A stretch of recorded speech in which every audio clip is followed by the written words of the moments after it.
Buildings collapsed, the village was on fire, and many people were either dead or dying. Death is all around a man who was seen hopping from rooftop to rooftop. His spiky, bright red hair, deep gold eyes, and a single scar over his left eyebrow are what distinguish him from the other Jonins, even though he is dressed in the standard leaf Jonin uniform, which consists of a black open front apron with red spiral designs on the bottom. The last known vassal of the Uzumaki royal line, Soma Uzumaki, is presently attempting to ascertain the whereabouts of his clan chief. When he finally stops in front of the raging nine-tailed fox, he exclaims to himself, "Damn it! Why is Kurama loose and destroying the village? What happened to Kushina, Minato, and their kid? Sharingan and Uchiha did this," he exclaims in his head as he is about to yell, but he quickly shakes his thoughts away because there is a more pressing issue in front of him. Instead, he sees a pattern in the beast's eyes. Adamantine attacking chains exclaimed, "Oi Kurama!" A number of silver chains exploded from his shoulders and back. "I don't know what happened to you or who did this, but I have to stop you before any more damage is done to the village." The silver chains fly forward at breakneck speed in response to the call of his clan's bloodline, piercing the fox and encircling him to slow him down. The third Hokage, Hiruzen Sarutobi, who is wearing his battle gear and holding a bow staff, suddenly materializes beside Soma as an elderly man. "Soma, I'm glad to see you here, we've been having trouble dealing with the Nine Tails." His voice is clearly straining as Kurama begins to struggle more against the chains holding him down. "Old man, do you know what happened to Kushina? The fox is supposed to be inside her, not rampaging around," he says. "I don't know, maybe something went wrong with the birth of their child."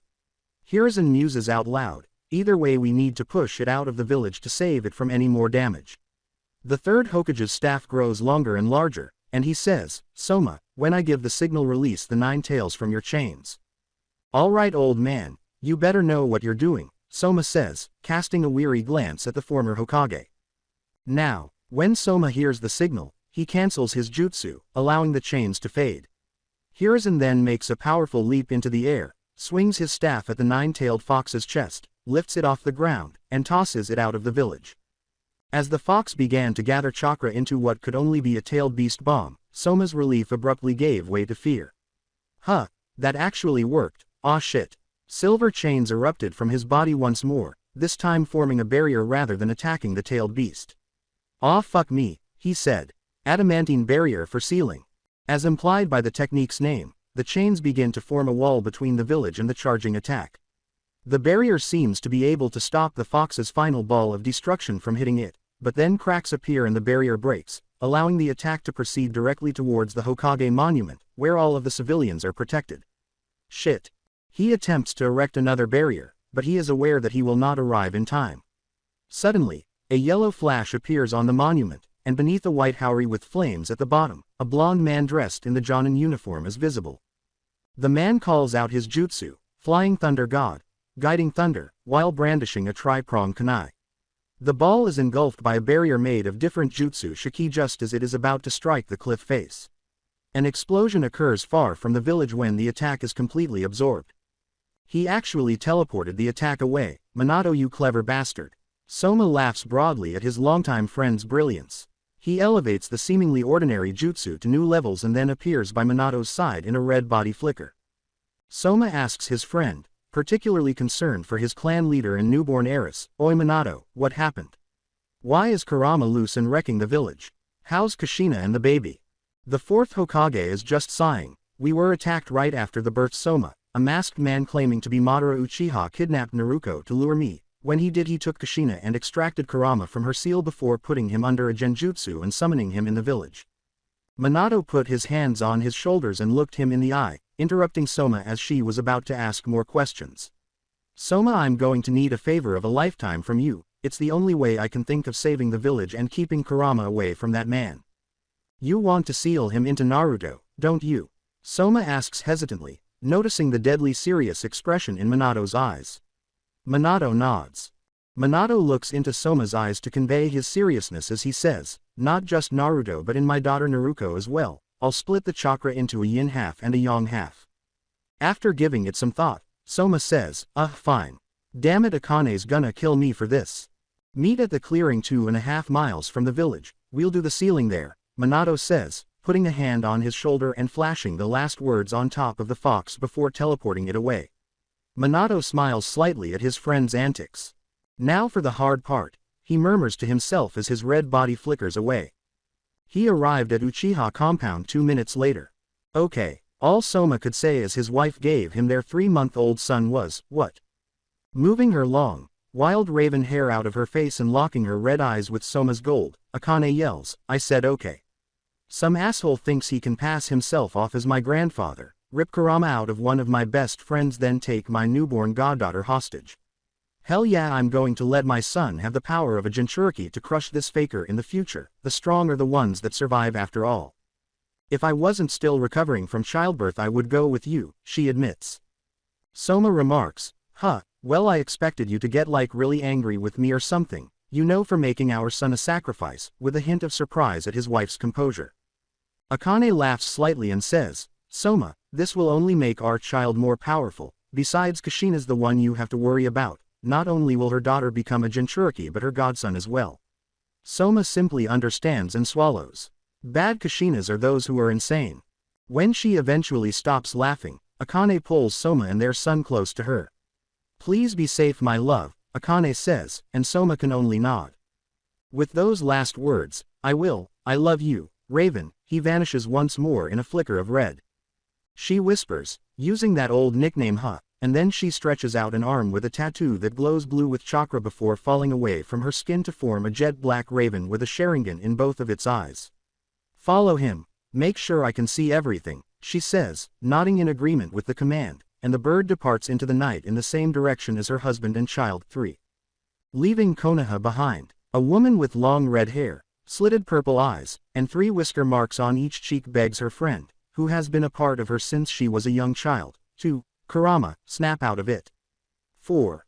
While Minato prepares the sealing altar, Kushina Uzumaki, the current head of the Uzumaki clan, traps the still rampaging fox with gold adamantine sealing chains. She screams at her husband as he places their newborn daughter on the sealing altar and draws a seal on her stomach, saying, Minato, if I wasn't currently holding back Kurama, I'd be killing you right now for making our daughter a Jinchuriki. The man's eyes widen and he says, oh man, she's gonna flip when Soma brings Naruto, just as he believes a red mist has swirled into existence. He is sweating at the very real threat his wife shouted at him. When Kushina sees her godson and vassal, she screams, Soma. Why are you here, and why the fuck did you bring Naruto? Soma rubs the back of his head and chuckles nervously as she hears his clan head say, hey there princess, fancy meeting you here huh? Soma, Kushina lets out a menacing growl.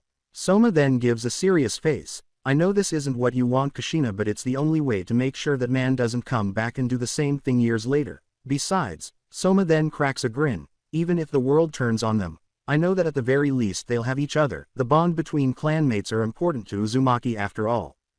Apparently appeased by her own vassal's words, Kushina simply nods her head pitifully, saying, just do it, I'll keep him tied down as long as I can, but my strength is fading so hurry. With a nod, Soma materialized beside Minato and placed Naruto down. At last, Naruto began to awaken, displaying his father's gold eyes. He laughs a little and places his son next to the new Uzumaki clan heiress. I'm glad you got something from me at least, little guy. Sheesh, those Uchiha genes are no joke, he says. It's ready, Soma, Minato says, looking at Soma after placing Naruto down. The red-headed man simply nods and steps aside to allow his friend to execute the jutsu.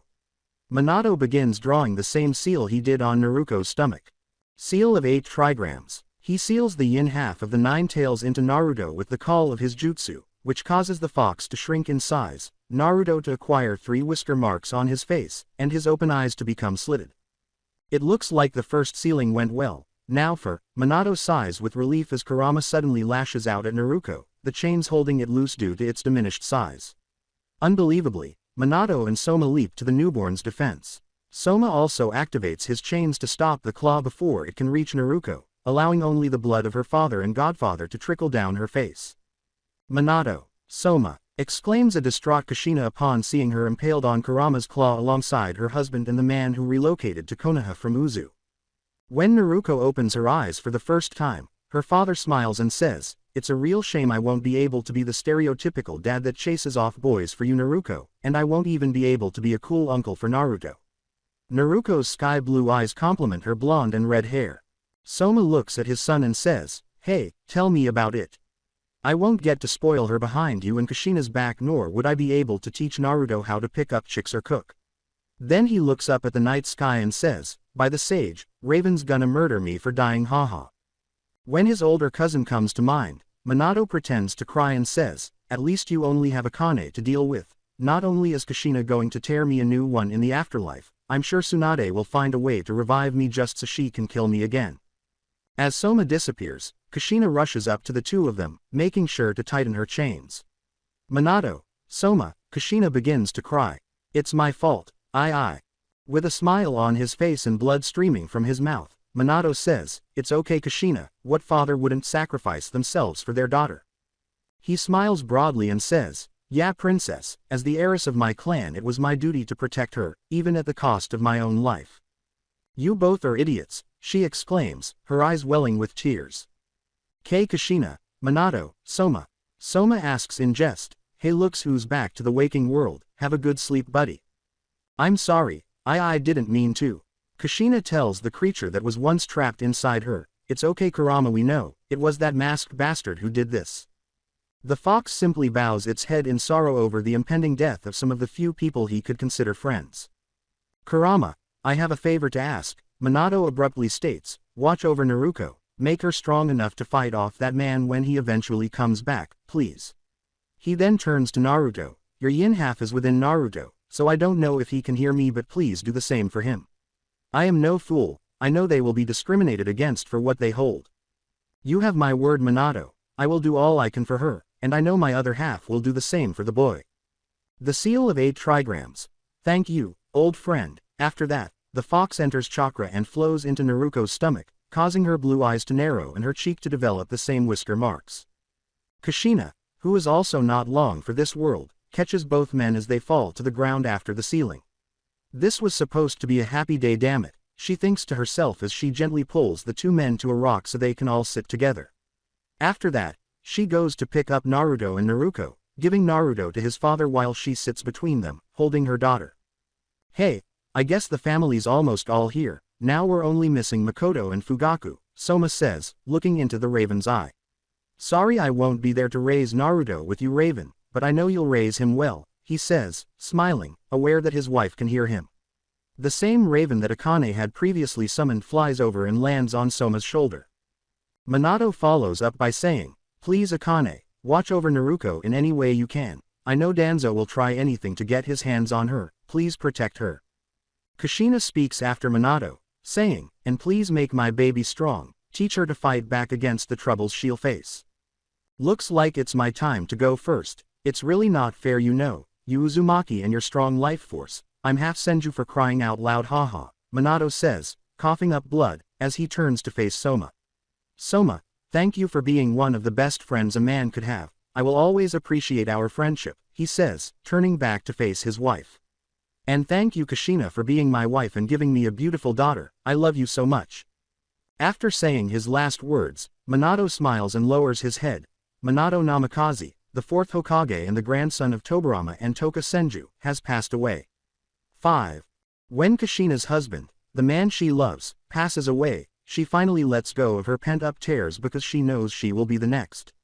It's unfair. Instead of celebrating with all of their friends, they will abandon their newborn daughter to fend for herself in a hostile village. In an attempt to lift her spirits, Soma says next to her, "Princesses aren't supposed to cry on no cough.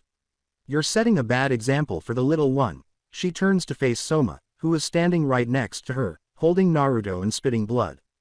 She jokes, "Shut up Soma, even now you choose to annoy me," in response to her first and oldest friend. "Heh that's what I'm here for," he says, losing his smile as he turns to face his son, who is soundly asleep in his arms. They'll look out for each other, maybe even Makoto's daughter too, they'll be best friends, I know it. She recalls their academy and genin days and remarks, "Yes, but I wonder if Miko's daughter will get her old, stuck-up, and sarcastic attitude and if Naruto will be brash like me." Soma jokes, "She's an Uzumaki, all Uzumaki women are like that, haha," which makes Kushina laugh. She starts coughing all of a sudden and says, "Yeah, cough cough, well I guess this is it, huh, Soma?" Quote, comma, dot, quote. After not hearing a response, Kushina asks again, "Soma?" and finds him holding Naruto close to his chest, his head slouched, a smile still on his lips. With a satisfied smile on his face, Soma Uzumaki, the son of Joichiro Uzumaki and an unidentified foreign woman, passes away clinging to the life he and his devoted wife built. Kushina lowers her head. Like her husband, the boy who was her first friend and remained by her side when she was sent to Konoha to become the newest Jinchuriki, has passed away next to her. "Minato, Soma, Kushina!" exclaimed an elderly man as the third Hokage and a group of his own Anbu entered the clearing. The dog-masked Anbu mutters, "Sensei," as he struggles to control his emotions at the scene before him. "Old man, I'm about to die soon. Please take Naruto and Naruko. Naruto at least still has Akane, and I know the Uchiha can't officially take Naruko in due to clan laws, so please help her in any way you can. She's all alone," Kushina almost begs. He gently removes Naruto from Soma's body and removes Naruko from Kushina. "I will, Kushina, I promise," he says. "Thank you, old man." Kushina, the current head of the Uzumaki clan, the fourth Hokage's wife, and the second container of Kurama, leans forward and dies after saying those last words. Before vanishing with a body flicker, Hiruzen says, "Anbu, seal their bodies away for burial, I'll be in the Hokage office." Neither he nor the Anbu notice as the jet-black raven with Sharingan in its eyes takes off after him. Uchiha substance. "Soma, you fool," Akane, Soma's wife and now widow, mutters to herself as she laments the deaths of her husband and two friends. "I should have been there, I could have done something." She then snaps her head up, saying, Get it together, Akane, you are the granddaughter of Madara Uchiha, not some sulking widow." Then, in the Hokage's office, she hears something from her raven that makes her blood boil with rage, and it seems there is an old fossil that needs to be reminded of that. She gets up and goes to her closet to put on her battle gear, which consists of a black long-sleeve kimono top with red shoulders and black and red gauntlets. A bundle of raven feathers dangling beneath her red hip armor, a black ninja sandal with thigh-high black stockings, a red obi, a black skirt that ends above her knees, and a red bow on her wild and spiky black hair. "Time to show that old hawk you shouldn't mess with Akane Uchiha," she murmurs dangerously, her eyes burning red as she vanishes in a conspiracy of ravens. She reaches over and grabs her katana, Omen, and clips it to her side. 5 minutes earlier, at the Hokage office, Hiruzen places the two sleeping kids in a crib that he had his Anbu bring in. As he settles into his seat, he can't help but lament the extent of Konoha's losses today, including the loss of some of its most formidable ninja. But Hiruzen's thoughts were interrupted when a man entered his office. He was Danzo Shimura, a former teammate of Tobirama Senju's who was vying for the role of Hokage. The Hokage, anticipating that this conversation will be a headache, asks, "What do you want, Danzo, and why can't it wait till tomorrow?" He opens one good eye and says, "I am here about the Jinchuriki Hiruzen, both of them." "And what of them?" "They will be raised as normal children, just as their parents wished," Hiruzen says, stiffening in his chair as he watches Danzo wearily. Danzo tries to persuade the third Hokage to agree with him by saying, "That is foolish, Hiruzen, and you know it. The village needs power and those two will make excellent weapons against our enemies. Give them to me for training, I will." He is interrupted by Sarutobi, who says, "I will not have that happening. Turn them into your loyal, emotionless lapdogs." "We have no choice, Hiruzen. See reason." Danzo is almost shouting, "Once Iwa and Kumo hear of this they will think we will be easy for the taking." "My word is final, Danzo," Horizon asserts. "I made a promise to Kushina and I plan to keep it, and besides Naruto is untouchable for you. Even if his mother wasn't alive he still belongs to a fully functioning clan, you have no right over him. The Uchiha clan cannot be trusted, Tobirama-sensei said so himself, and I've even heard that the Nine Tails had the pattern of the Sharingan in its eyes." Danzo insists, and as for the boy, he is a direct descendant of Madara. It would be best to take him from that clan and proclaim he died from the ceiling. The window abruptly opens, and the room is filled with cawing ravens that fly in circles until they form Akane. She rolls up her sleeve and allows the previous raven to sink into her arm, reforming the tattoo. "Ho, so you would lie to me and kidnap my child? You are more of a fool than I thought," she says. She nods to the third Hokage and says, "Hello, old man," then turns to face Danzo with a sneer on her lips. Flightless hawk. Danzo takes offense at the insult and clenches his cane, causing Akane, who witnessed the reaction, to smirk. "Well, I'll see you later, old man," she says nonchalantly as she makes her way to the open window, but is stopped by Danzo's stern voice. She picks up the two babies and holds them close as she approaches the crib. Danzo asks suspiciously, "Where do you think you're going with the Jinchuriki? For all we know, the Uchiha were forcibly kept in the compound by your little drones on your orders," Akane concludes for him, raising an eyebrow as she turns to face the war hawk. "And if you must know, I am going to go breastfeed these two. Unless you have tits of your own to feed them with, I don't see how it's your problem," she says cynically. Danzo grits his teeth and says, "There are wet nurses at the hospital that can take care of the girl, so there is no need to take her as well. The same nurses that will realize that she's a Jinchuriki and would undoubtedly neglect her feeding times." She responds with an air of introspection, "Do you want dead nurses? I'm sure they're a hot commodity right now, you know, with the village being nearly destroyed and all." Danzo becomes enraged at the woman's casual demeanor and asks, "Is this some kind of joke to you?" Her Sharingan comes to life as she says, "Of course not, I would definitely kill any nurse that purposely forgets to feed Naruto," with 3 Tomo slowly spinning. After all, she is family, and Uchiha does anything for family, even slaughtering an entire village. Is that a 3? Yes. As soon as she finishes speaking, ravens return to the room, engulfing Akane and the 2 kids in her arms before taking off through the window from which she had come. Uchiha substance. The ravens reassemble into Akane and the 2 kids, who proceed to the master bedroom, where they set Naruto down so she can feed Naruto first, and then proceed to the already prepared crib. She lets the newborn girl latch on and feed by taking off her kimono top, and then she replaces her with her own son once the baby is satisfied. After putting him back in the crib and letting both babies fall asleep, she finally calms down and coughs into her hand, pulling it back to reveal blood in her palm before balling it into a fist as memories from a long time ago start to resurface. Rewind 8 years. A younger Akane Uchiha screams in terror, "Shisui!" as she dashes to the side of her younger brother, who is leaning against a tree with blood trickling down his chin. Then he coughed up a lot of blood. "Oh, hey sis, I see you got my message, haha," he says. "Ah damn, it's spreading faster than I thought. What the hell happened? Where's your squad?" she exclaims, searching her ninja pouch in the hopes of discovering a blood pill that will help him regain what he left behind. "What are you doing, you idiot? I'm trying to help you," Shisui yells as his hand suddenly grabs her wrist. With an uncommonly serious expression on his face, Shisui declares solemnly, "It's poison, sis. I can already feel it attacking my heart. I won't be long." "Who did it? Was it Suna, Kiri?" she asks, her eyes welling with tears as she embraces him. "Danzo. He was after my eyes." As her Sharingan flares, she screams angrily, "Koto Amatsukami. I'll kill that old bastard. I'll make him regret his existence." She starts to continue, but Shisui stops her, saying, "Don't. You'll be labeled as a missing nin if you do. I don't want you to have to live your life constantly on the run." "Then what would you have me do?" "I," grits her teeth. "Take my Mangekyo so he can't get his hands on it. A genjutsu of that power can't fall into his hands." But, he coughs up blood and says, "Take them and go. I have some clones holding them back, but it won't be for long. Now is not the time for you to be indecisive, sis."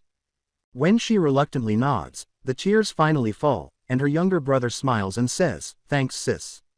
She snorts at his joke and murmurs, "You're such an idiot, Shisui," before taking out a sealing scroll and saying, "I've been hanging out with Soma too much. He's made me all sentimental and soft."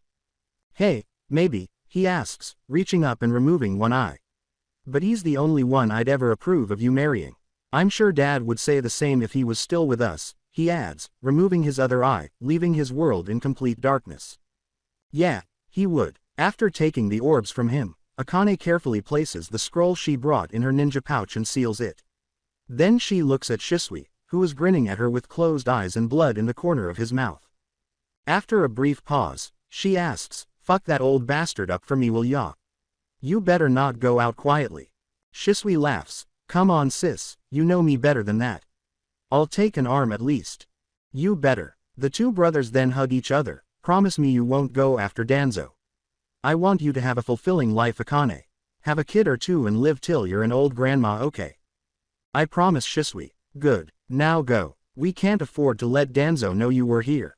"I love you, Shisui." she says, nodding and reluctantly releasing their embrace as he gets up and turns to face his final struggle with his tanto blazing. I love ya too, sis. After that, Akane vanishes in a raven conspiracy, leaving her younger brother to confront his destiny. Some of the poison managed to get into Akane's system, but neither of them realized it at the time. End of flashback. I may not be long for this world, but I swear I will make the both of them strong. Shisui, Soma, Kushina, Minato, only the strong survive, to protect those weaker than them, Akane says, clenching her fist. After 10 years, although it was not entirely restored, Konoha was able to recover in the 10 years following the Nine Tails attack. After Naruto was too old to breastfeed, Akane was forced to reluctantly place her in an orphanage. Needless to say, word spread that both Naruto and Naruko were Jinchuriki. To be fair, the longer than normal canines, slitted pupils, and whisker marks are a dead giveaway. Following this, she personally went to threaten the caregivers with physical harm or even death if she even suspected that Naruko was being neglected in any way. They finally got the hint after a death and 2 hospitalizations for severed limbs. Fortunately, she was able to visit frequently and leave gifts for the young girl. Since Makoto and Fugaku have a girl his age, they typically dropped Naruto off with them. Her son's training was also going well, he was even more of a natural than she was. He always returned for more, even wanting to increase it, despite the fact that she trains him into the ground, rendering him numb and requiring him to be carried home. She is incredibly proud of the monster that she and Soma created. After a particularly harsh training session, he was able to awaken his Sharingan, Sashikan. He was just 6 years old. Goddamn was she proud, even though you could argue that she shouldn't be pushing a child this hard. She was so proud that she hurried to the clan head's home to boast that her son was superior to his. She made the decision to tell him about the yin-half Kurama sealed in his stomach, the masked man posing as his great-grandfather, and what had happened the night his father passed away. It goes without saying that this motivated him to train even more, and 6 months later he unlocked his second tomo, and a year later his third. And there was something else. His field of vision seemed to widen every time he gained a tomo, and even before he unlocked his Sharingan, it was wider than a normal person's, but Akane dismissed it. Soma felt the same way, so she assumed it came from his side of the family. In spite of the third Hokage's foolish, in her opinion, law, she also told Naruko about her family and burden at about the same time. The young girl was upset to hear that Akane would be raising her and gave her the nickname, Bird Lady. She finally found out why the children in the village were bullying her and why everyone gave her a wide berth, and she lost it. She won every fight she got into after that day, even when she was up against children twice her age. As a result, Akane began giving the girl training scrolls on the Uzumaki clan's fighting techniques as well as a few jutsu scrolls. She appeared to particularly enjoy the ones with wind and water themes. Her son was still exhausted from their previous training session, so he was hanging limply over her shoulder as she walked towards the clan head's house. "Sup Fugaku, is Makoto in? I brought Naruto here so I can take care of some business in the village," she says, lifting her shoulder slightly to highlight the boy she is carrying as she finally arrives and sees Fugaku getting ready to leave in his police uniform. As if he weren't being carried like a bag of flour by his mother, Naruto asks casually, "Good morning, Lord Fugaku, how are you doing?" Which causes Fugaku to perspire at the screen. "Good morning Naruto, I am doing fine thank you. How was your training today?" "Oh, it was torture, I definitely felt like I'd die this time haha, but it was fun. I love it when mom and I dance together," he says, his golden eyes sparkling with joy. "Say, did Satsuki finally get her Uchiha patch? I know she's been working hard to perfect the fireball jutsu for a while now."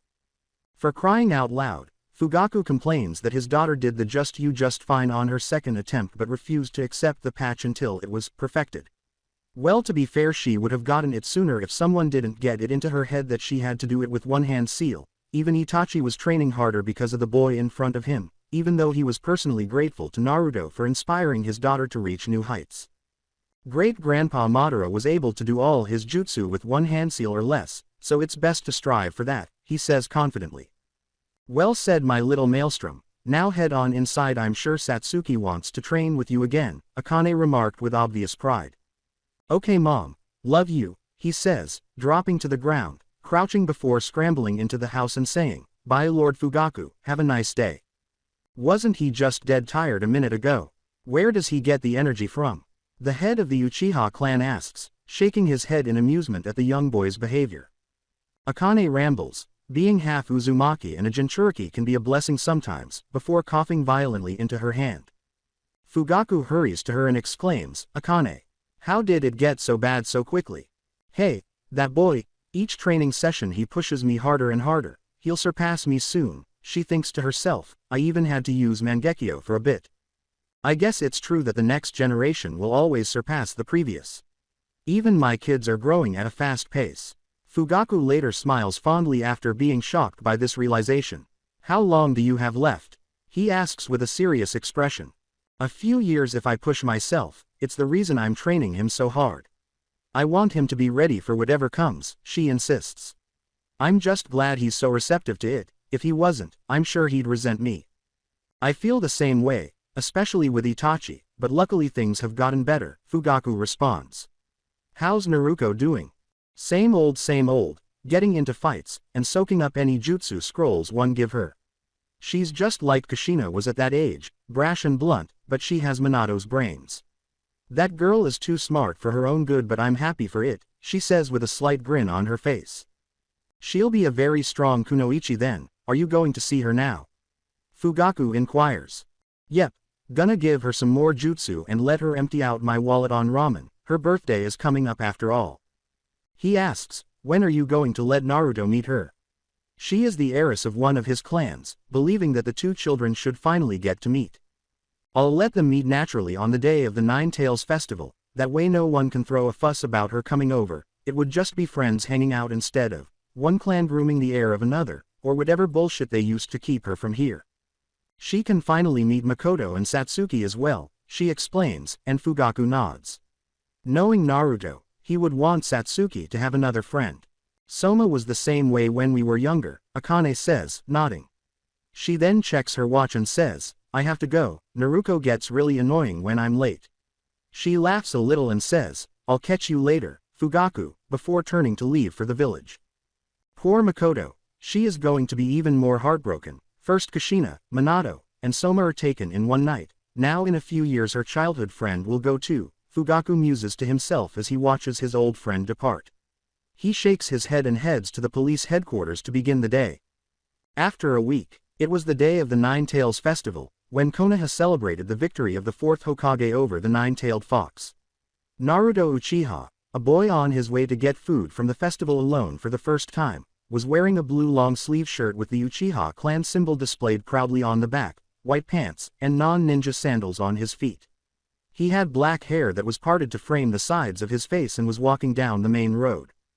Normally, Naruto would accompany his mother, but this year he had to go alone because she had business to attend to.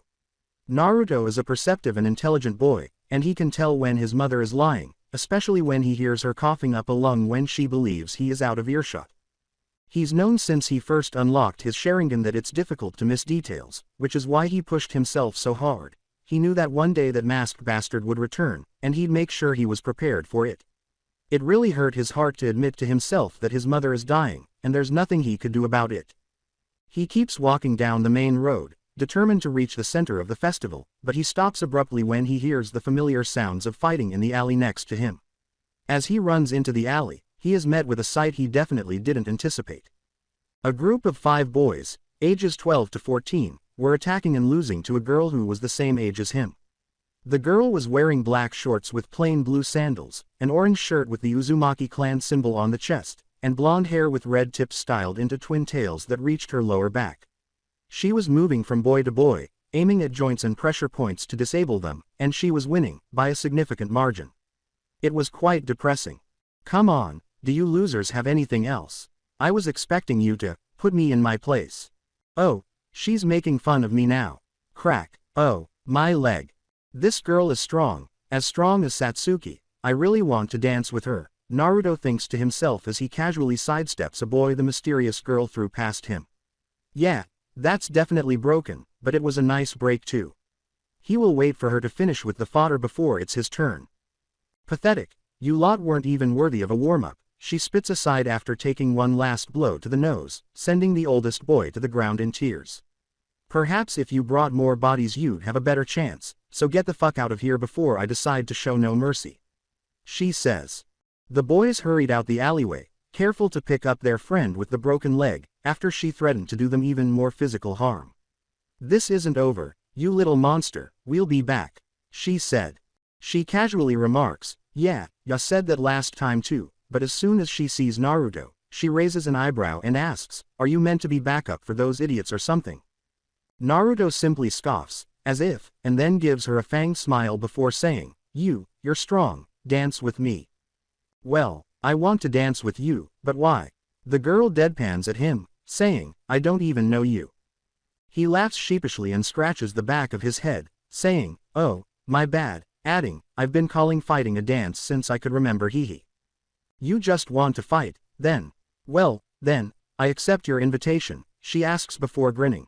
After that, the girl rushes in his direction. Quick, he thinks, mildly surprised, but blocks her haymaker to his whiskered cheek. Seeing her attack block, the blonde girl blurs again, attacking from all sides, trying to find any weaknesses in his defense. Front, back, right, left, above. The girl was a whirlwind around him. She hits pretty hard too. When the girl widens her eyes, Naruto, tired of being put on the defensive, catches a fist aimed at his throat and counters with a punch to the gut, causing her to cough up spit as she is flung farther into the alley. He approaches the girl, clutching her stomach in agony, and says, "Take this seriously or else," while clenching his knuckles. "I'm not some street rat you can take out in one hit," he says. "Hee, it's been a while since I've been struck so severely," she says, laughing and getting up, wiping a bit of spit from her mouth. "You want serious? You got it, but don't go crying to your mama after." She rushes him once more, aiming for his chest, which he is able to block, as her slitted blue eyes begin to glow. Now that we're conversing, she is hitting harder and faster than before. So, her fighting style consists of hit-and-run tactics, but taking hits when necessary to counter. She smacks her fist to the side and lunges in for an uppercut that lands, but as she flies away from the blow, she transforms it into a kick to his chin that also sends him back. "You're doing pretty well, and this is going to be a lot of fun." Putting one hand on her hip and pointing the other at the boy across from her, the blonde girl says, "No one's ever lasted this long against me, not the orphans, not the street rats, not even the academy kids," as she crouches and looks up at him. She then stands up straight and looks at him with her slitted blue eyes glowing once more. "You are my training partner now. My name is Naruto Uzumaki, what's yours?" Naruto smiles at the now named Naruto and eases out of his fighting stance, saying, "Well, what a coincidence, my name is Naruto Uchiha." "You mean Uchiha? I read about those eyes, do you have them?" She tilts her head in question. "Yes, it's fully mature too, I'm the youngest in the clan to do so," Naruto says proudly as he activates his Sharingan, causing the Tomo to spin. "Ah, but my friend Satsuki has 2 Tomo, so she's close too," he adds. Then, Naruto has an epiphany. "Oh, I know. Together, the 3 of us can train. Is she as strong as you?" With suspicion, Naruto says, "I don't want to train with a weakling." "Yes," Naruto nods in response. "Besides, I train with her constantly, so she's legit." "All right, deal. When would you like to start training?" With excitement at the prospect of having 2 training partners, Naruto asks. Naruto says, "My mom always trains me in the morning, so I'm free for afternoons and evenings. My house even has its own training ground we can use," and Naruto quickly nods in agreement. "Well, I gotta go before that old hag at the orphanage burst a blood vessel yelling at me for being late. How about we meet at the entrance of the Uchiha compound tomorrow?" Naruto says as he looks up at the sky and notices the sun is starting to set. "Yup, sounds good, I'll see you then, Naruto," he says, in response to her wave as she rushes away. "Is she the other Jinchuriki, the 4th maid? She shares my slitted pupils and whisker marks, as well as the big canines." He asks himself out loud, "I'll ask mom when I get home after getting some food for us," and then he walks back the way he came, rubbing the area of his chin where a bruise is starting to form. "Geez, what a kick, at least I got her with that uppercut," he says. Uchiha substance. "I'm home, mom." As he shuts the front door behind him, Naruto yells, "I thought you would be back sooner, Naruto. Was it that hard getting food on your own?" Akane exclaims as she emerges from her room and notices the bags in his hands. She asked in jest. He murmurs, "No, I just got sidetracked for a bit," as he moves to the dining table to place the food he purchased on it. "Oh, by what means?" She raises an eyebrow and asks. "I met a girl my age, she was beating the tar out of a group of boys in an alley. She seemed strong, so we fought for a bit. Besides Satsuki, is there another girl your age that catches your eye? Should I be concerned that my darling baby boy will turn into a heartbreaker? She says this while pretending to be depressed and shedding tears. Naruto says, I'm only 10 mom, without amusement. So, what was her name? Asks Akane, laughing. Naruto Uzumaki, he says, turning to face her and raising an eyebrow. Like me, she has big canines, whisker marks, and blue slitted eyes. Is she holding Kurama's young half? Congratulations, Naruto, you just met your counterpart, and the reason I have business in the village, says Akane, nodding her head in agreement with her son's deduction. Naruto is shocked now and asks, why is that? Akane then went on to tell Naruto everything, including the connection between Naruto and his parents, the promise she made to them, the fact that she had breastfed both of them simultaneously, much to his dismay, and the revelation that his father was a vassal in Uzumaki to Naruto's mother, Kushina, who then passed the same duty on to him. When his mother advised him to make every effort to change the title to consort, his initial fear of being subservient to someone quickly gave way to embarrassment. Again, I'm only 10. I should be considering becoming an unbeatable ninja instead of choosing a spouse. They sit in silence for a while after Akane simply laughs at her son's reaction to her jokes. Then Naruto interrupts, saying, I actually invited her over so we can train with Satsuki tomorrow. Is that acceptable? Akane beams, yay, no one can throw a fuss about two clansmen meeting to train after all. I'm glad you two met as now nothing is stopping her from visiting often and who knows maybe she'd like to have extended sleepovers with her vassal as well, she replies with a smirk. Following this final statement, the two Uchiha quietly finish their dinner and go to bed because, after all, they will be getting a princess tomorrow.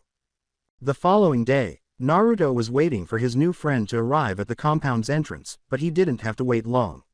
As soon as he saw her approaching, he jogged over to say, Hey Naruto, are you having any problems getting here? No, it came directly from the orphanage. Are you prepared to train? She asked with obvious excitement. Training with someone is much better than doing it alone with only scrolls to help, which is part of the reason she's always getting into fights.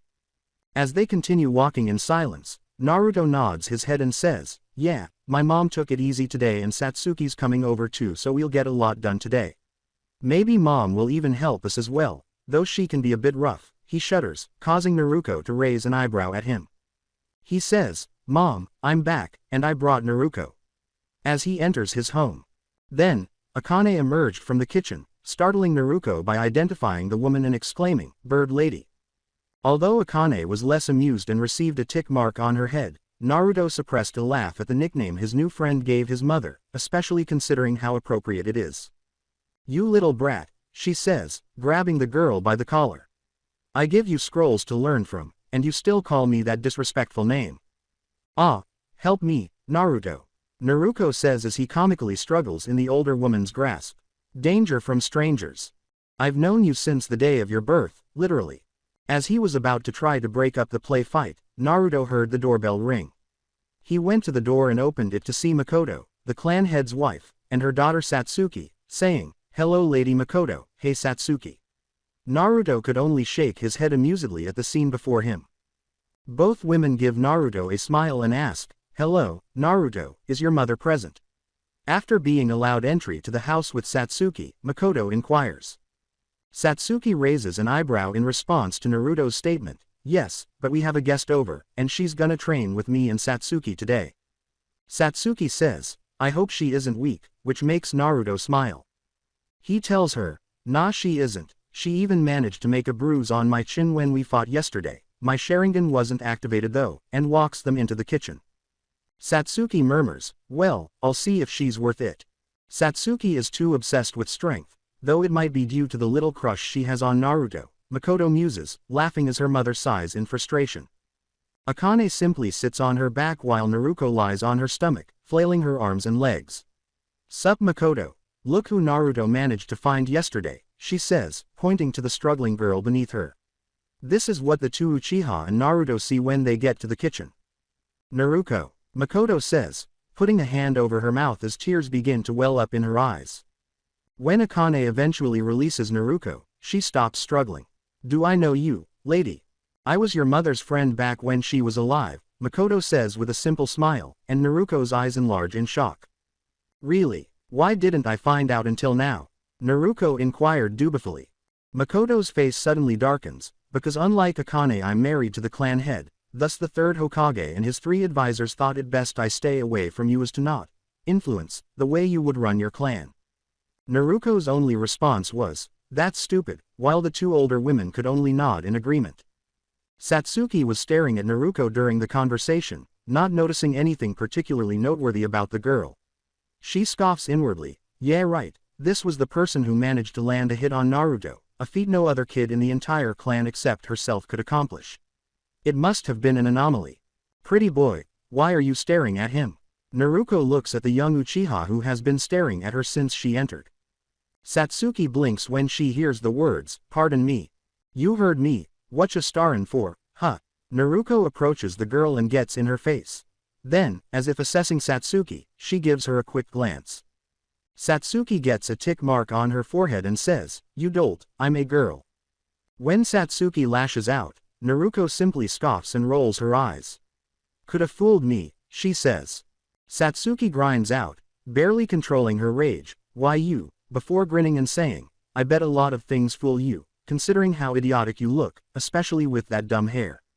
Naruto's expression rapidly shifts from apathy to rage, and as she approaches the other girl, she presses her forehead against hers and exclaims, "The fuck did you just say about my hair, pretty boy?" When Satsuki is referred to as a boy once more, her smile disappears, and she pushes back against Naruto's forehead, saying, "I said you must be as stupid as your hair looks." They appear prepared for battle as sparks start to fly between their eyes. "All right, bitch, you requested it. Go ahead, fool." After saying those words, the 2 girls got into a fight that included punches, kicks, insults, grappling, and even hair pulling. Akane burst out laughing, saying, "Haha, doesn't that remind of you something, right Makoto? I was hoping their first meeting would go better." Makoto sighs as she watches Naruto drop-kick Satsuki in the chest, causing her to crash into a table. I remember that." Makoto shakes her head. All Naruto could do was stare at his mother and Makoto in confusion and ask, "What are you 2 discussing?" This exact same scenario happened when Makoto and Kushina met when we were starting the academy, down to the exact words and even the drop-kick, Akane said, letting her laughter subside. Satsuki then twisted and struck Naruto in the face with a spinning back kick, sending her flying into a nearby wall, and that one too. "By the way, Makoto, you've been doing a great job teaching your daughter. That was nicely done." The Uchiha matriarch smiles proudly and says, "I do my best, but is Naruto really only taught from scrolls? She has nearly flawless form." "Yup, that girl's a natural. It does help that she gets into fights a lot with other street rats and orphans. Heck, the only reason Naruto met her was because she was beating the shit out of 5 older kids in an alley." As Makoto whistles softly, she really is just like Kushina.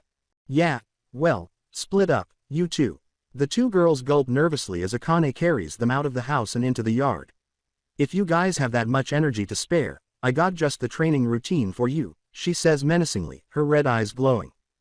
"Come on, Naruto." Naruto shivers when he hears the words, "We're going to put them through the gauntlet," but he rushes to catch up with his mother.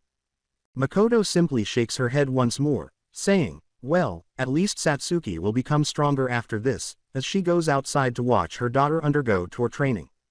At the age of 14, Naruto's hair has grown to the middle of his back. He looks down at the gravestone in front of him, his gold-slitted eyes fixed unwaveringly on the name written there. Raven, Akane Uchiha. In the shape of a black-furred fox, a deep voice roars from inside the young Uchiha's head, "I'm sorry for your loss, Naruto. She and your father were one of the few humans I ever respected." When he was only a few months old, the yin half of the 9-tailed fox was sealed into him. Like their parents did before them, he and Naruto were able to establish friendships with the 2-tailed beasts during the years that they had known their respective tenants. "It's okay, Kurama, it was just her time to go." Even though he had prepared for this day since he was 8 years old, it didn't make his mother's death any less difficult. "Be strong and survive, my little maelstrom. Your father and I will be watching over you from the Pure Lands. Please make sure not to join us until you're an old man." As he remembers her final words, the young Uchiha's eyes start to water and itch. Mom," he whispers to himself as tears start to fall freely and splash onto the floor. He turns around when he feels a hand on his shoulder and sees inky black and blue slitted ones. Satsuki hugs him and Naruto hugs her, saying, "I'm sorry for your loss, Naruto.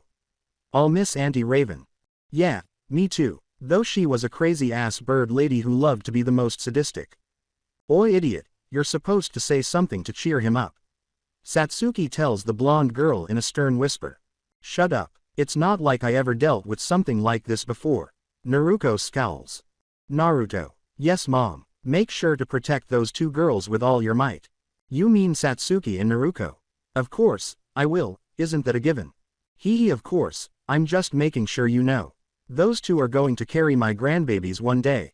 Moon. As the itching in his eyes gets worse and he unintentionally sends chakra to his optical nerves, Naruto starts to laugh. The two quarreling girls stop and turn to face him when he puts his arms around them. Naruto asks, "Naruto, you okay?" as she and Satsuki give him a worried look. However, her Uchiha counterpart gasps upon seeing Naruto's eyes and the blood streaming down his cheeks. When Naruto's Sharingan was active, it had 3 thin lines swirling inward toward the pupil and 3 thicker lines acting similarly, rather than the typical 3 tomo. "I promise to protect you two till the end of the world." What are you saying, idiot? "I won't need your protection. I'm already a badass kunoichi," splutters Naruto at the confession, her whiskered cheeks flushed. She looks away and starts to mutter, "Though I wouldn't mind the help." He laughs at Naruto's antics and turns to face Satsuki, who is still stunned. Satsuki, are you okay?" he asks, raising an eyebrow. Mangekyo, Naruto asks, feeling the dampness on his cheek and looking bewildered at the blood on his fingertips. "Holy crap, your eyes changed, Naruto." The young Uchiha pulls out a kunai and holds it up to his face to see his reflection. The first thing he sees startles him, and then he starts laughing. "Oh right, your birthday will be soon." "Yeah, I'll be turning 14. I have a birthday present for you, but you'll have to wait till later to get it, okay?" He then stops directing chakra to his eyes, allowing them to return to their initial gold hue. "So, that's what you meant, huh mom?" he asks. "Can I trust you two to keep this a secret until I master it? I know there are those in the village that will do anything to take my eyes." Both Satsuki and Naruto nod, and Naruto swiftly removes the blood from his cheeks and turns off his Sharingan. He inhales deeply and looks away from his mother's grave, saying, "Come on, let's go home." Makoto, Fugaku, and Itachi approach them as the three depart. Makoto's eyes are red and swollen from crying. When she sees Naruto, she rushes to embrace him and says, "Naruto, you're always welcome in our home if you need anything." "I appreciate it, Lady Makoto, but right now I think I'd rather just go home. Can Satsuki come and stay with me and Naruto tonight?" As the other members of the head family bid farewell, Makoto nods, smiles, wipes away her tears, and lets go of Naruto. Itachi puts a hand on his shoulder with a gentle smile and then vanishes in a body flicker, allowing everyone who attended the funeral, mostly the entire clan, to offer their condolences for his passing before they too depart. Fugaku pats his back before following his wife to console her. After the 3 teenagers are abandoned in the Uchiha cemetery, Naruto walks back to his house with his 2 friends after saying a final prayer over his mother's grave. The 3 decide to go to Naruto's room to sleep instead of having dinner that evening. The 3 are now lying in bed with Naruto in the center, Satsuki to his left, and Naruto on his right after changing into their sleepwear, which consists of Naruto's black boxers, Naruto's oversized orange shirt, and Satsuki's dark blue nightgown. Since they have shared a bed since they were 10, the 2 girls cuddling up to him was nothing new. However, Naruto cannot deny that since they all reached puberty, the feeling has changed somewhat, particularly since Satsuki and Naruto are both becoming more curvy. Even now, as he closes his eyes to clear his head, their developing chests are pressed up against his sides, and it takes all of his strength not to react. Like previous nights, this one will be lengthy. A few hours later, tap, tap, tap. The sounds he hears outside his window cause Naruto's eyes to pop open. He looks out and notices a jet-black raven staring at him. Mom's raven. In order to prevent his departure from waking the other 2 people in his bed, he quickly substitutes a seal-less clone. He approaches the window and opens it, causing the bird to fly away into the neighboring forest. "Hey, wait." He turns back out the window to see the raven waiting for him on a branch after turning around to make sure Naruto and Satsuki are still asleep. It flies off again, and he jumps out the window after it. As the bird makes its way through the trees, Naruto follows it until it stops in a tiny clearing and lands directly in front of a tree trunk opening. The young Uchiha stops at the tree's trunk and uses his chakra to climb the tree to the opening where the bird is. However, he only sees one scroll. At this, he raises an eyebrow, reaches in, and takes it, then leaps to the floor. His mother's raven dive bombs him with a loud squawk just as he's about to question it. Naruto's eyes widen in mild surprise as he lifts his arm to block the attack, but he is taken aback when the bird appears to disappear into his skin, creating the same tattoo on his forearm that he has seen his mother have. He shakes his head, glances down at the tattoo, then returns his attention to the scroll he is holding. He channels chakra into it and is hit by a big puff of smoke and the sound of objects falling to the ground. I thought my new eyes were the gift Mom was talking about. Is the real gift in this scroll? He asks. He looks at the ground incredulously and waves the smoke away with a little wind jutsu. From inside his head, in shock, young Kurama says, "That's. I thought it was lost after he died. It was a big black and white gunbai, not just any gunbai, that left Uchiha and the tailed beast stunned. It was the one that had once belonged to Madara Uchiha, Naruto's great-grandfather." The young Uchiha stoops to pick up the black and white war fan. Mom must have had it hidden somewhere all this time. He then turns to look at a katana with a deep black sheath and hilt that heavily resembles a wagon wheel. The katana's circular guard is composed of a black ring that is connected to its core by lines and has a border of the same color. Mom put her sword in here too. He picks up the weapon, unsheathes it to reveal its pitch-black blade, and, recalling what she had said about it, sheathes it and uses some fire-natured chakra. When he takes the blade out again, he notices that its edge has turned bright red. He then repeats the process with wind, water, lightning, and earth, obtaining an edge that is white, blue, yellow, and brown, respectively. Omen. A blade that changes nature attributes as long as you channel the correct chakra into it before unsheathing it. Amazing. He murmurs to himself in amazement. Even someone with a rudimentary understanding of wind chakra could create a tornado with a simple flick of their wrist or a powerful earthquake by driving the blade deep into the ground with a sword like this. The yin half of Kurama says, "Naruto, there's another thing your mother left for you. It has to do with your new eyes," and mentally prods the young Uchiha to look at the ground, where a vial of green liquid is visible. As he lifts it up, he notices two spheres floating inside. These are. The fox goes on for him. Raven's eyes. She must have left them so you'd have eternal light. As he looks into the vial, he sees three curved lines that run from the pupil to the edge of the iris, and a pair of pure red eyes with a circle in the center. 4. He quickly secures the vial in the storage formula on his wrist, ensuring that only he has access to what may be the most significant present his mother could have given him.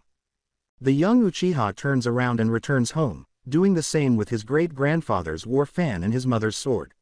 A fresh flame blazing within him. "I won't let your gifts go to waste, Mom.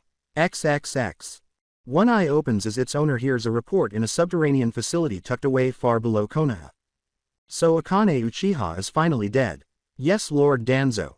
And her eyes. It seems upon death a seal activated and immediately cremated her body.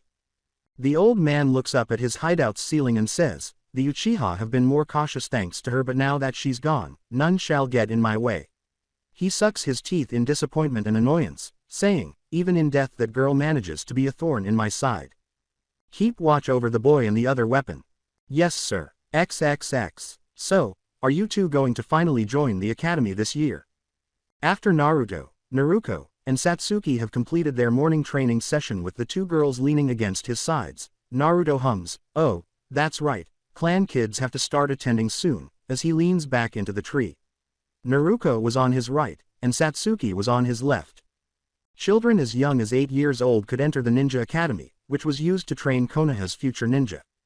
Although Naruko claims that all of the clan heirs are attending this year, those born into clans were not obligated to attend until they were 14, at which point they had to spend the final 4 years in the academy to foster camaraderie with their civilian counterparts. With the exception of Satsuki, of course. 5. Only recently, following the Third Shinobi World War, did the 5 great villages decide that it would be best to unite their forces following an expensive conflict. Satsuki inquires, "Is it interesting?" She was a little interested in how things were in the academy because, like Naruto, she had a private clan tutor to help with their basic education up until this point. "Hell no. That place is boring as hell," says Naruto. I usually end up falling asleep during lessons and beating the tar out of all the other civilians when we spar, and the clan heirs ain't much better. It's no fun.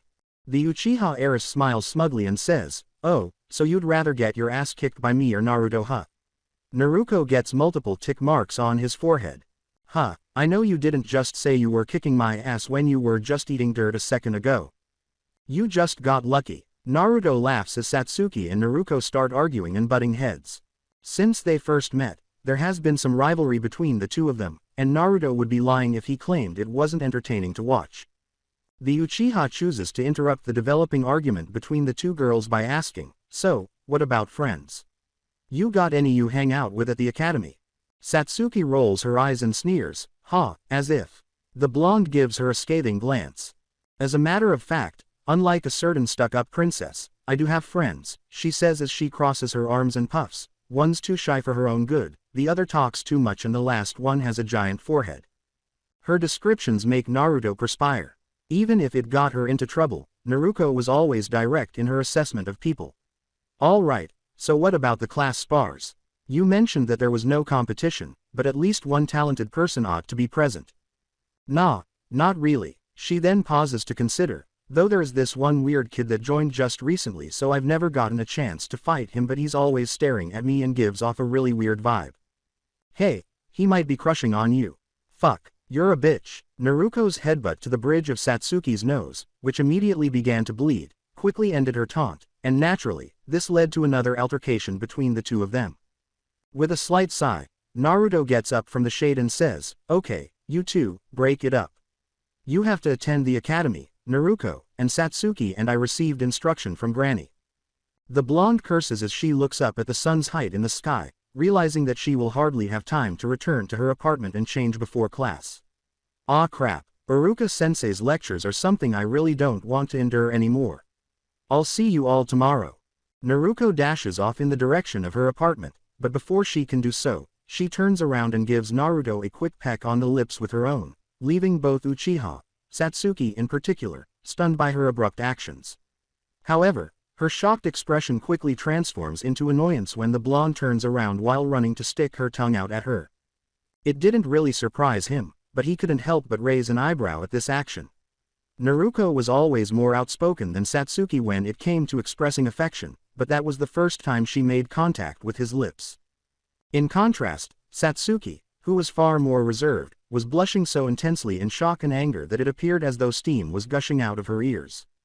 Satsuki decides to exact revenge on the blonde for her blatant provocation, kissing her fellow Uchiha before stomping off to their lessons while complaining about cheap shots and not letting that stupid blonde get ahead. Naruto laughs at this. The two were determined to outdo each other in areas other than training. He didn't seem to mind. What teenage boy, after all, would object to two girls kissing him consecutively?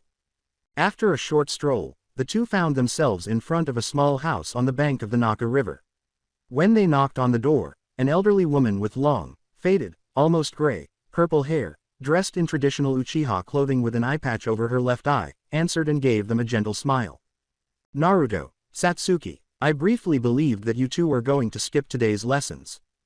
Satsuki bows and continues to hold a napkin to her bleeding nose. Sorry Grandma Naori, we just got a bit caught up in training today, she says.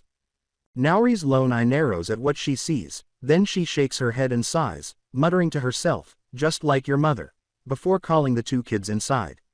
The village's founding will be covered in today's lesson. XXX. Thus, the village hidden in the leaves was founded by the Senju, the Uchiha, and the Uzumaki clan. Do you have any questions? When Naori turns away from the board to ask, she deadpans upon seeing Satsuki dozing off against Naruto while he takes notes.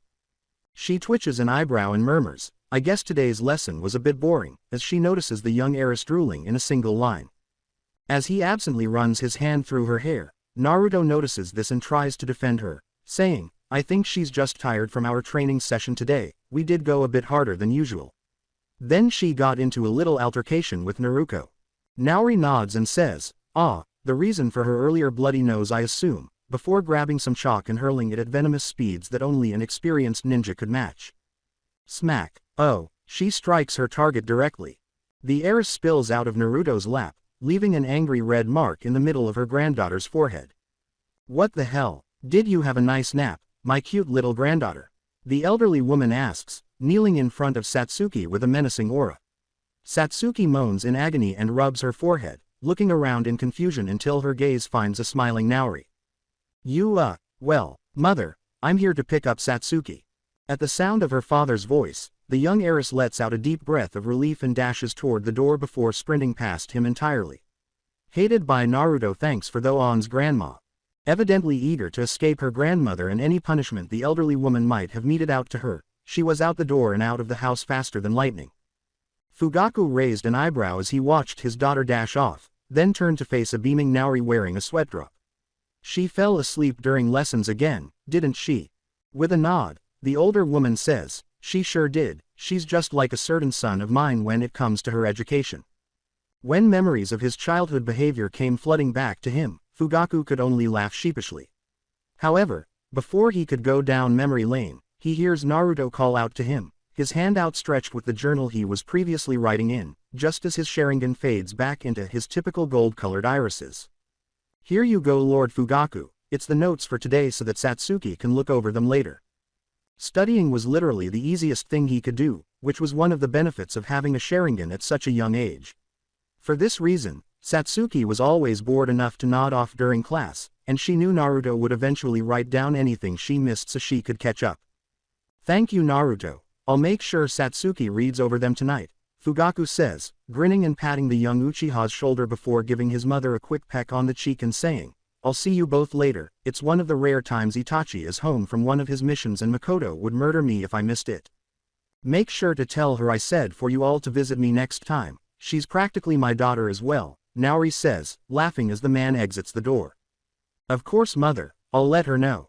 After he leaves, Naruto gets ready to follow him, but Naori stops him by putting a hand on his shoulder and saying, "How about you stay a bit longer for tea? I want to talk to you about something." Naruto nods, tilting his head slightly in perplexity, and follows the older woman to her porch, where he sits while she goes to make the drinks. His golden eyes gaze at the river next to the little house named after the Uchiha's patron deity, observing the reflection of the setting sun on its surface. "It's pretty lovely, isn't it?" As Naori passes by holding a platter with 2 cups on it and a slight smile on her face, Naruto removes his gaze from the river and says, "My late husband was named after it, you know." It seems that at the time, his mother was interested in natural water births. When she says, Naruto can't help but perspire. She sits beside him and giggles a little before pouring him tea in one of the cups. The young Uchiha takes a sip and savors the soothing flavor before turning back to her and asking, "Anyway, what did you want to talk about, Granny Naori?" "Yes, are you enjoying the gifts your mother left for you?" Naori asks, smiling as she takes a sip of the tea as well. "With your new eyes and your great-grandfather's war fan, you must be enjoying your training." The only people who were supposed to know about his Mangekyo were Satsuki and Naruto, but even they were unaware of his war fan, so Naruto pauses at what she says and gives the older woman a suspicious look. "How do you know about what she left for me? Who do you suppose she asked to assist with the setup? She may be a strong kunoichi, but your mother was as direct and subtle about things as a raging bull, just like old man Madara was," she asks, smirking and raising an eyebrow. "So, my mother's eyes and the raven." Quote, Naruto looks down at the tattoo thoughtfully, which makes Naori smile. "Were both sent by me," she confirms with a nod. "His name is Shisui, by the way, named after your late uncle, her little brother. I was also the one who took out her eyes before she died so that you could have eternal light," she says. Naruto frowns and murmurs, "I had no idea." He did find it strange that the older woman was frequently coming to their home in the days preceding his mother's passing, but he assumed it was simply because Naori had been her wet nurse following the death of his grandmother during the First Shinobi World War and the older woman was bidding farewell to the daughter she had essentially adopted. To believe that they were merely preparing everything. And the war enthusiast who was my great-grandfather. I believed he had lost it in his most recent battle with the first Hokage. In response to his query, Naori shakes her head negatively and says, "Nope, in reality, he left it with your mother and instead took a replica," with a small, playful glance in her eye. Raven never managed to grasp the fact that the old man had a deep affection for her, but she hoped you would. "I see, yes, but in relation to that, how is your training going? Have you been able to learn what your new eyes are capable of?" The young Uchiha closes his eyes and channels chakra to his optical nerves while focusing a little. When he opens them, the new pattern in his irises is visible. After taking a closer look at the new design, Naori smiles and nods, describing it as a simply beautiful design, one that closely resembles your mother's. I was able to figure out the ability of my right eye, but for some reason when I tried to use my left eye, nothing happens, Naruto says with a hint of disappointment, rubbing his whiskered cheek in mild embarrassment at her compliment. I can feel it doing something, I just don't know what, he adds. Naori hums to herself, tapping her chin, what's its name? What, you felt a name come to mind when you activated your Mangekyo, correct? That typically indicates the strength of your eye. For example, she says, my eye's ability is called Tenjin, as she channels chakra into her single eye, causing the iris colors to invert and turning the tomo red as they enlarge until they resemble 3 red petals. You have a Mangekyo too? Naruto asks, gazing wonderfully at the new pattern.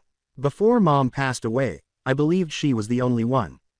Far from it, Naori says with a grin, my son has one and I suspect Itachi does as well. But those two made sense, he thought.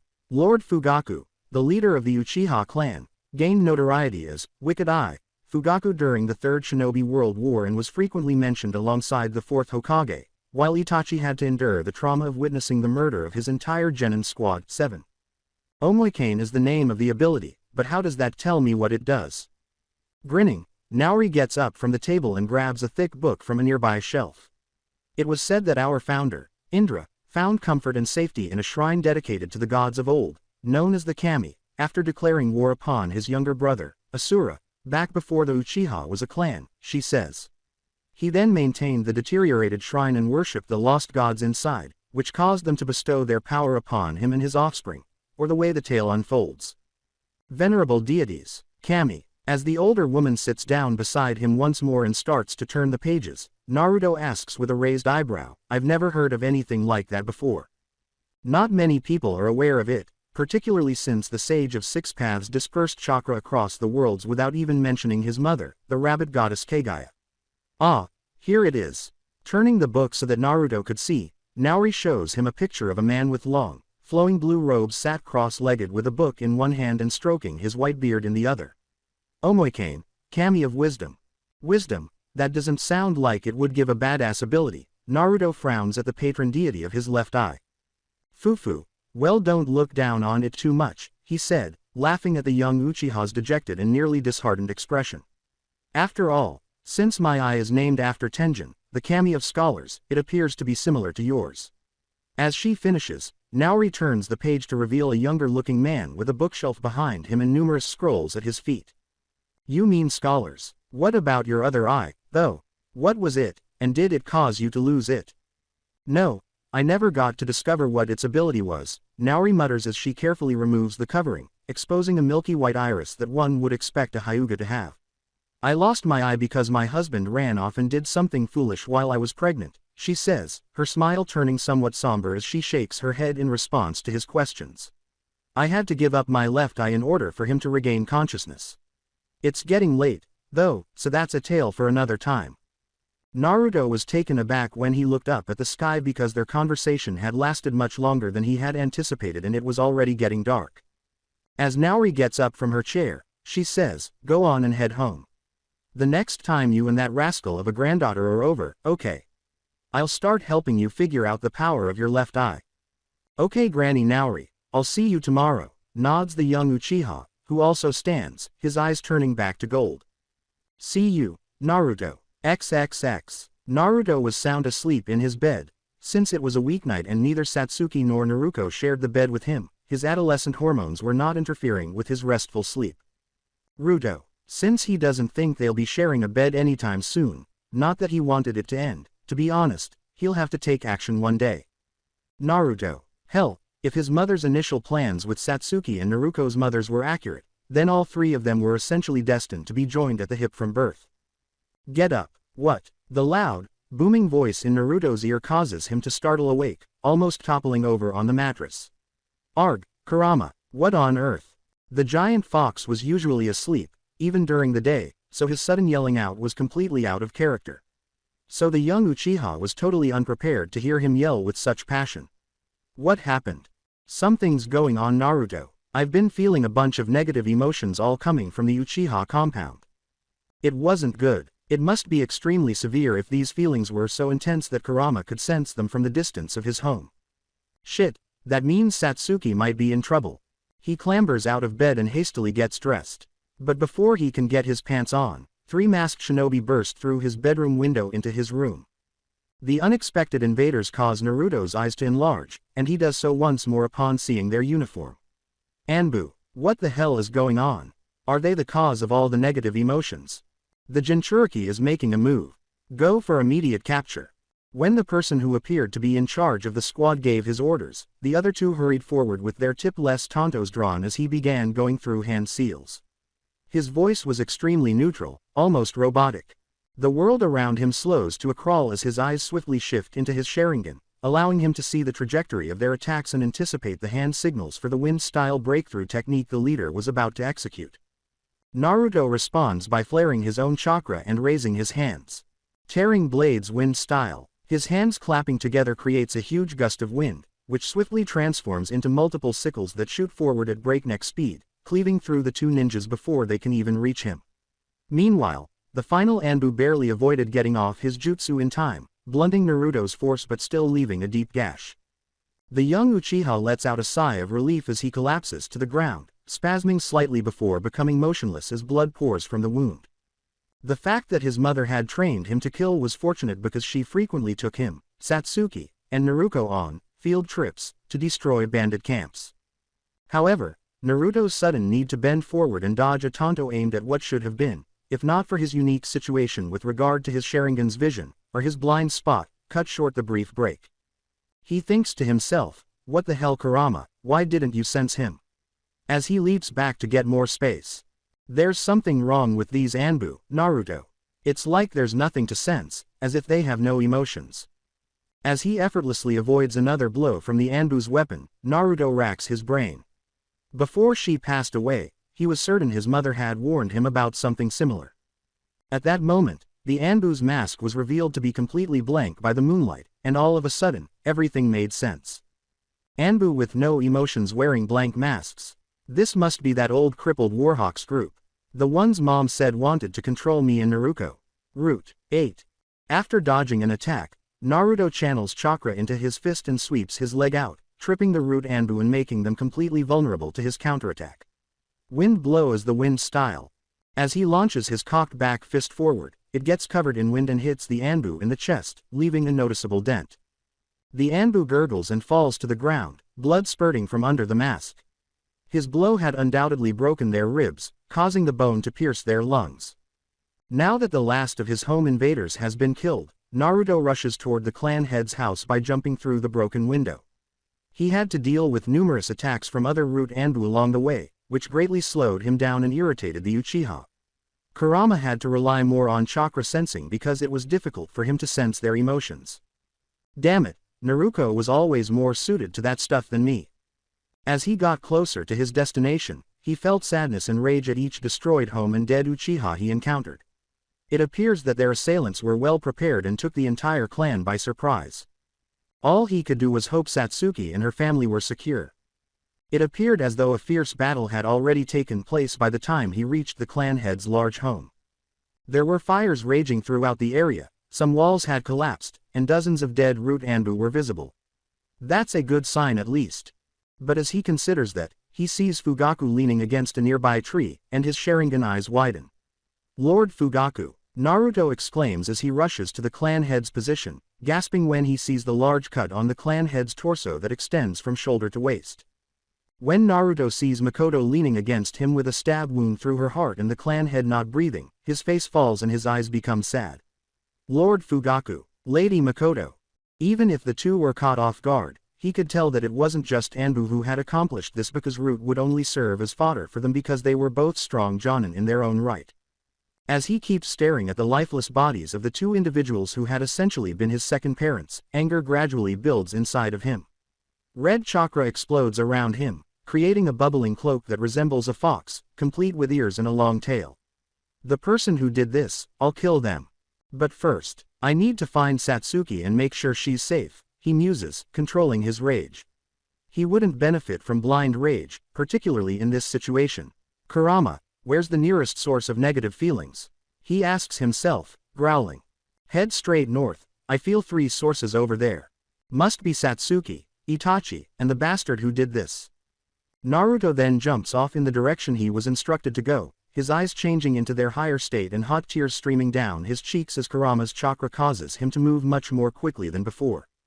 You two, please hold out until I get there. Satsuki, get down. Phoenix Flower Jutsu, fire style. As Itachi exhales a huge ball of fire, which swiftly breaks up into innumerable smaller ones that saturate their pursuer's position, Satsuki leaps for cover. But like everything else, this will also be ineffective. Come now, Itachi, how long will we do this dance? I only wish for you to join me so that we can create a better world. The older of the 2 siblings frowns as a lone man emerges from the smoke the jutsu created, unscathed, a red glow emanating from the enigmatic assailant's lone eye hole in the flame-patterned mask. Even his parents were unable to touch him because this man managed to elude all of his attacks. Itachi grits his teeth and uses his tanto, clearly intending to stand up to the person who was undoubtedly responsible for their clan's massacre, since he sees no other choice but to keep the masked man away from them. Satsuki, when I say so, run. Try and get to Grandmother Naori if you can. Wah, but what about you, Itachi? I can't just leave you alone against him, I can fight too. She tries to beg him to at least allow her to assist in some way, but she is stopped in her tracks by the look he gives her, which is very different from the previous kind ones. It is hardened and displays his experience as a shinobi, only to be enhanced by the change his eyes underwent, something she only believed Naruto possessed. Mangekyo, since when? That doesn't matter, just do as I say and run. I will catch up to you later, I promise. Satsuki ultimately chose to listen to her older brother and followed his instructions while crying, even though she still seemed to want to say more. You shouldn't make promises you can't keep, you know. It'll break your poor sister's heart. Itachi's eyes narrow as the man in the mask finally speaks, clearly smiling beneath his mask. He tightens his grip on his tanto and settles his position even more. Why did you do this? Is it because I rejected your proposal? He asks. I'm sure you can tell, the man says with a casual shrug, but you weren't the only one I approached. That explains why Danzo's route launched an unexpected nighttime attack. It appeared that the old war hawk's unreasonable fear of the Uchiha clan had finally reached a breaking point. And what do you get out of this? Don't you claim to be Madara? Why help slaughter your own clan? Itachi murmurs into his ear. To think he'd go this far. The man laughs and spreads his arms wide, saying, HMPH, you mean the same clan that abandoned me during the time I needed them most against the Senju. Now look at them, weak, and dead at the hands of the village they pledged to serve over me. Karma at its finest, he asks. He then raises his arms toward Itachi, but, you can join me, Itachi. How about it? I'll even spare your sister if you do. Though I will have to pay my great-grandson a visit. If his mother was any indication, I'm sure he's going to be quite the powerhouse in a few years if he isn't one already. So he's after Naruto as well. Danzo must be too because of the 9-tailed fox, hopefully he's alright. I'm sorry, but I'll have to say no once again. I won't let you get your hands on Naruto either. Then his right eye starts to cry blood, and his Mangekyo flares brightly, the 3-pointed shuriken pattern inside them spinning. Amaterasu. Itachi rushes forward with his tanto ready as black flames that are hotter than anything a fire jutsu could possibly produce race toward the masked man with instantaneous speed, setting him on fire. What a shame, I'm sure you'll see reason eventually. The masked man easily evades the attack as before, but there's a giddy feeling about him as Itachi's sword swipe passes through him as well, scorching black flames produced by your right eye. Fascinating. The younger Uchiha, frowning at how easily his attack was countered, attempts a follow-up swing at the neck, but it is met with no resistance because of his unidentified ability, which was undoubtedly the result of a Mangekyo. All he had to do was identify its flaw. Itachi jumps back to get some distance and assesses his opponent again while attempting to devise a plan. He could tell by watching his father and mother struggle with the man that he is immune to all attacks, but in order to attack, he would need to solidify. In other words, he should be able to win if he could counter at the ideal moment. Itachi nods to himself and leaps forward again, this time throwing a brace of shuriken from his pouch and channeling fire chakra into his tanto to light it on fire. The man in the mask lets the attacks pass through him as they always have, sighing and shaking his head in disappointment. He looks directly into Itachi's eyes and says, "Come now, Itachi, you already know this song and dance, just give it up and." Tsukuyomi. In the midst of his taunt, his vision abruptly flips, the sky surrounding him turns blood red, and he is immobilized and strapped to a wooden cross. Ho, what do we have here? With a katana in his hand and a menacing glare in his Mangekyo eyes, Itachi disappears in front of him. He then thrusts his weapon forward, driving it deep into the man's torso. In the world of Tsukuyomi, space and time are all controlled by me. From now on, you will endure 72 hours of torture. Your spirit won't understand that this isn't reality. I wonder how long it will endure. Ha, so your left eye's ability is to make a powerful genjutsu, huh? Fascinating. Seems nigh unbreakable, the masked man says, laughing despite the fact that blood is dripping from his stab wound and innumerable copies of Itachi are appearing all around him with weapons intended to cause harm. Even with a sword buried to the hilt inside his stomach or other clones of him prepared to cause the same agony, all of Itachi's copies narrow their eyes in reaction to his unfazed gaze. However, they all quickly enlarge as the masked man raises his head to reveal his Mangekyo's pattern for the first time, causing the inverted world around them to start to crumble. Like Itachi's, it was a shuriken with 3 points, but it was longer and had curved points that formed a circle. Though for one who possesses a Mangekyo, it's quite easy to break. 9. The strong illusion is dispelled when the world abruptly collapses like shattered glass. However, the moment Itachi's real attack, a swipe of his flaming tanto meant to sever the man's head from his shoulders, came to an abrupt end, cutting off both the man's right arm and his air of victory. TCH. The imposter Madara rapidly pulls away, extending his reach while clutching the stump that used to be his right arm. So that genjutsu was just a distraction. Well done, Itachi, I admit it, you almost had me there, though it looks like that little idea of yours took quite a lot out of you. He was right when he noticed that Itachi was breathing heavily and that his left eye was bleeding. It was clear that the stress of using his Mangekyo skills was wearing him down.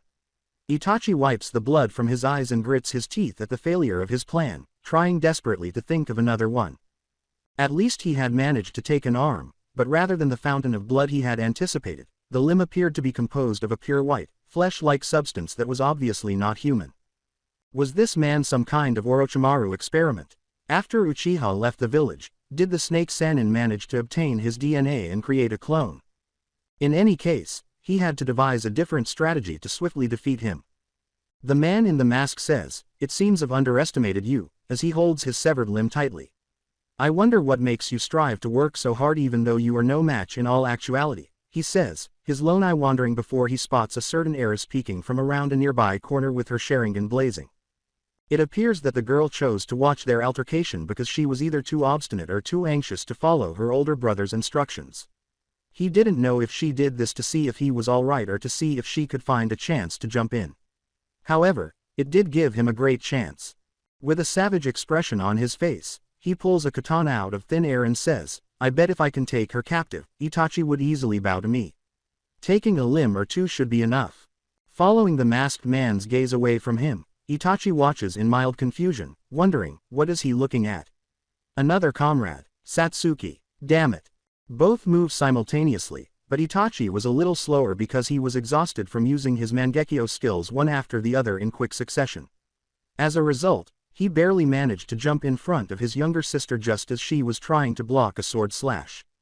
The young Uchiha could only widen her eyes in sheer horror when she finally realized what had happened, her Sharingan absorbing every single detail and permanently committing it to memory. Blood splatters on the ground and on Satsuki's face as the blade sinks deep into Itachi's back. "I Itachi," the man complains, "TCH, and here I hoped you would join me. What a waste," before he carelessly removes the blade from Itachi's back with a flick of his wrist, causing more blood to spill and the Uchiha heir to fall to the side.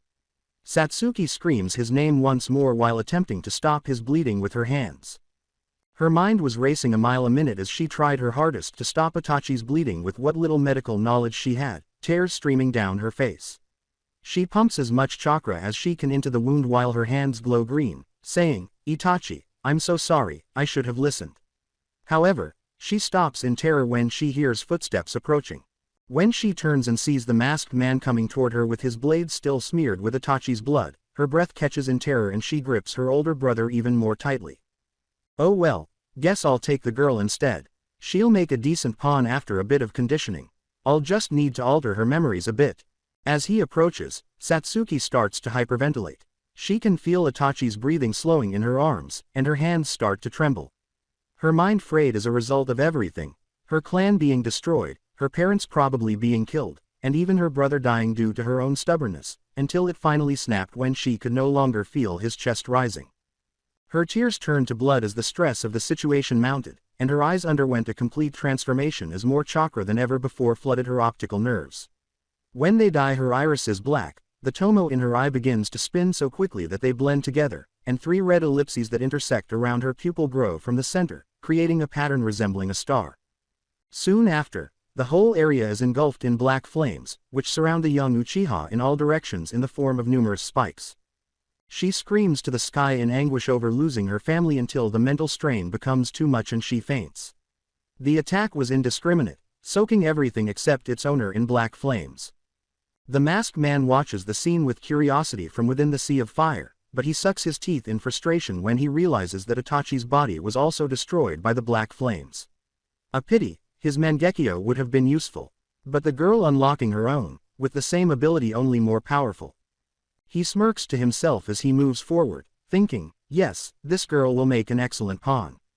But before he can get to her and reach up to seize the young Uchiha, a strong, unadulterated desire for blood permeates the air, stopping him in his tracks. The only reason he was able to avoid an attack that seemed to come out of nowhere was his instinct as a skilled and formidable ninja.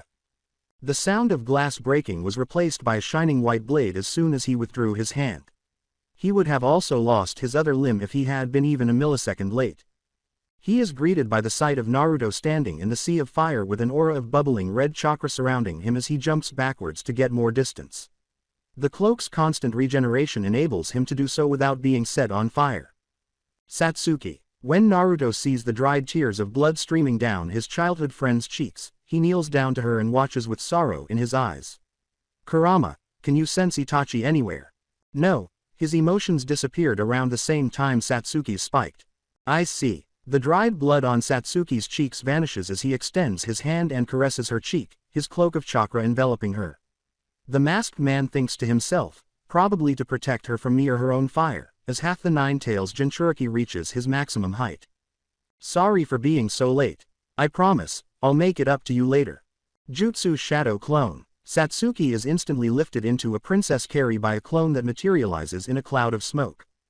Take her somewhere safe. Got it, boss. The clone vanishes in an instant, leaving only Naruto and the masked man, who laughs.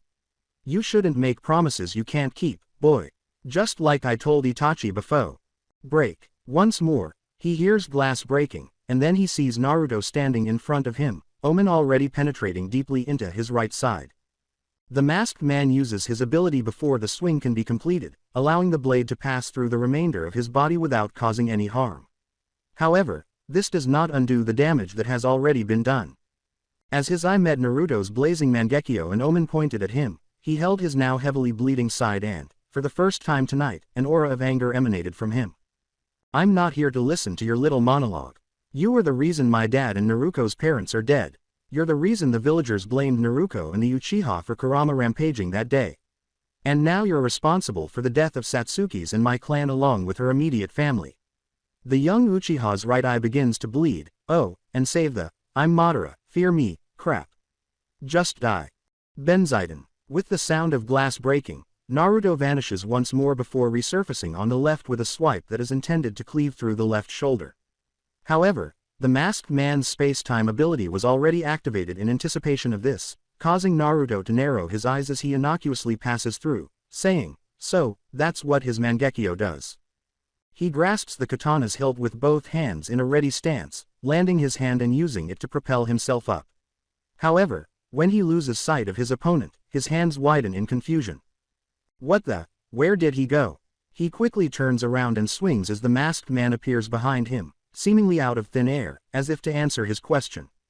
As their two weapons collide, sparks fly, and Naruto could see through the mask that the man was obviously taken aback by seeing him in an area that shouldn't be in a person's field of vision. Given that the man was now solid, Naruto's right eye bleeds as Benzaiden activates. He then reappears with a slash intended for the neck, but it appears that this was foreseen as the masked man used the ability once more to become intangible, which was rapidly starting to irritate the young Uchiha. That damn thing is so annoying, but there's no way he can keep this up forever. He won't have the chakra to spare. He was grateful to be half Uzumaki during these moments. Being a Jinchuriki and carrying his father's genes meant that he could likely use high-level jutsu for a month straight before running out of energy. However, that was nothing compared to Naruto, who was both Senju and Uzumaki. In other words, if it came down to it, he only needed to outlast his opponent in an attrition-based battle, but that wasn't an option because Satsuki was still unconscious and could be in danger. Damn it, if only I knew what my left eye did, I could probably use it to get a more definitive hit in. Omoikane, the kami of wisdom. Think, how could that translate? Unbeknownst to him, however, his left eye was already in motion and only required one more push while he was tormented by the power it possessed. The man in the mask grits his teeth and says, "TCH, that Mangekyo of yours becoming quite the annoyance. If not for him insisting you survive this night, I would have killed you already, boy." Naruto laughs at the obvious show of phony confidence, says the man who was almost bisected at the waist. The young Uchiha's words cause growls to emerge from behind the mask, but he restrains himself from striking. Falling for such blatant provocation would be the error of an amateur. A smirk appears behind his mask, and the man's lone eye flares. "Nice try, boy, but it's time this ended. Most of my objectives have been achieved." At that moment, something clicks in Naruto's mind, bringing with it a flood of information and a name he had never heard of before. A spiral-like rip in space-time appears centered on his eye, sucking him into it. Kamui Omoikane. The masked man emerges from his shadow, ready to attack, but is caught off guard when the young Uchiha uses the same Mangekyo ability and turns intangible. When the sound of glass breaking fills the room and his wrist is severed, the initial shock quickly gives way to bewilderment, shock, and finally blinding pain. "Gah, what the hell?" he exclaims as he reels back in agony and withdraws into his slip space once more. He emerges a few feet away, hunched over, breathing heavily, and trying to tuck his bleeding stump under his armpit. "Kami of wisdom, huh? So that's what it does," Naruto murmurs, touching his left eye and feeling the blood now trickle down his cheek. Granny Naori was right. On a whim, he pulses chakra into his left eye and, like the masked man before him, a spiral-like rip in space opens up and swallows the young Uchiha, leaving his opponent stunned. He could still feel information about his new ability flowing into his mind. Impossible. Was that Kamui? He asked himself, his mind racing with questions. Did the Jinchuriki's left eye have the same power as his? Did it somehow manage to copy it? He couldn't possibly win this battle if that were the case, particularly with both arms down now. Yes, it would be best to withdraw for the time being. Even if he failed to steal any additional Sharingan for later use, his primary goal had already been accomplished. The Uchiha clan was dead. Enjoy this victory for now, boy. One day, I'll pay you back for my hand. The masked man leaves after saying that last thing in order to tend to his injuries and, ideally, find a suitable substitute for his amputated limbs. When Naruto reappears from the same space rip a moment later, he discovers that his opponent has withdrawn. "I got too distracted by my new ability and I let him get away. It won't happen next time," he says with a frown. He finds them close to the Naka River after racing off in the direction his clone led Satsuki. However, he is also taken aback to see Naori with them. Granny Naori. Even as he got closer, he could tell that the blood on her hair and clothes wasn't hers. He runs up, nods to his clone, and kneels next to Satsuki, observing that she is still unconscious and that her head is resting in her grandmother's lap. With a dejected and heartbroken expression on her face, she strokes Satsuki's hair and murmurs, "In all honesty, I thought this day would come one way or another. But that doesn't make this any easier," before turning to face Naruto. "At least the two of you survived, even if my own son didn't." "What do you mean, Granny?" Her words surprised Naruto because it sounded as though she had anticipated the massacre, as though it had already occurred. Naori motions for him to take Satsuki, and when he does, she stands up and moves in the direction of the district's center. This was not the first nor the second time the Uchiha clan was brought to the brink of extinction, though the last was many centuries ago. When she arrives at her destination, Naruto is still behind her. She is perplexed and obviously wants to ask questions, so she kneels down exactly where the Uchiha clan crest is printed on the ground. I know you have many questions, but I'm afraid I won't be able to answer them in time before the bodies of our clansmen are descended upon by vultures. Her cryptic words still baffled Naruto, but at least he could make sense of the final section. The Uchiha clan was made up of many Chunin and a small number of Jonin, the majority of whom had already had their Sharingan awakened. Many of their bodies would be desecrated in order to obtain it in the event of a grave robbery. As Naori starts going through a lengthy string of hand seals with a focused expression on her face, Naruto asks, then should I get sealing scrolls? Or burn the bodies? No, there would be no time, plus there are things you still need to do so that you too can be safe. She looks into Naruto's eyes with a melancholy smile, her remaining eyes shifting into her Mangekyo while her hands remain in a blur of motion. There's still so much I had to teach the two of you, but it looks like I'll have to rush it a bit. Granny Naori. When the elder Uchiha claps her hands together, a dense chakra suddenly forms around her body, and her eye starts to pulse and spin. The lengthy sequence finally comes to an end. Take good care of my granddaughter Naruto. The legacy of the Uchiha clan is in the both of your hands now. Tenjin. A ton of information is thrust straight into Naruto's head, causing his eyes to enlarge. If he hadn't been so worried about hurting Satsuki, it would have caused him to fall on his back. What the? Go. I've given you the knowledge needed to keep the Uchiha alive. I'll keep the bodies of our clansmen safe. Come back once you've learned everything and make sure you use the knowledge I gave you to give yourself and my granddaughter eternal light, Naori says, grinning at him with a bleeding eye. Wait, Gran. The hidden jutsu of Uchiha, Takamagahara. Before he could object or inquire as to whether what he had just experienced was her Mangekyo in action, a dazzling blue light and a sensation of being transported a great distance descended upon him. When his vision finally cleared, Satsuki was still on his back, but instead of the entire Uchiha district, there was a big blue chakra dome. For some reason, he knew this was because Naori had used jutsu. Additionally, he had a feeling that he needed to leave because if he and Satsuki stayed, the village would no longer be safe. He decides to do so after glancing at the blue dome that used to be his house. Before he left, he had one more task to complete. Kamui. He and Satsuki slip into the ground and head toward a specific blonde while he has a chakra pulse in his left eye. XXX. Naruto was incredibly anxious, which was highly unusual for someone who was naturally bold and self-assured. However, she had a very valid explanation. For some time now, her senses have been going crazy, and she felt as though a massacre was taking place when numerous chakra signatures vanished all at once. What's worse is that it was all coming from the same direction as the Uchiha clan district. If Kurama hadn't practically taken over her body and kept her in place to prevent her from acting too hastily, she would have left her apartment long ago out of pure worry. The tailed beast's ability to sense his other half was the only bright spot. At least Naruto was still alive. But what about Satsuki? Is she okay? She didn't really want her Uchiha counterpart to suffer any long-term harm, even though they were rivals and quarreled over everything.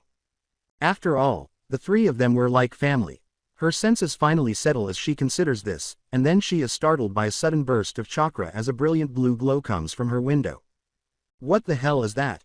Naruto rushes to it and sticks her head out to get a better look. Her blue eyes widen and she lets out a gasp when she sees a large blue dome in place of the Uchiha district. Despite not being a seal master yet, Naruto could tell that the dome of chakra was some kind of seal just by looking at it. Was it some kind of failsafe in case anything happened? Who activated it? The blonde nearly missed the rip in space that brought out the two people she was most concerned about because her mind was still racing with questions and she was staring out her window to get a closer look at the phenomenon, just like the many civilians living next to her.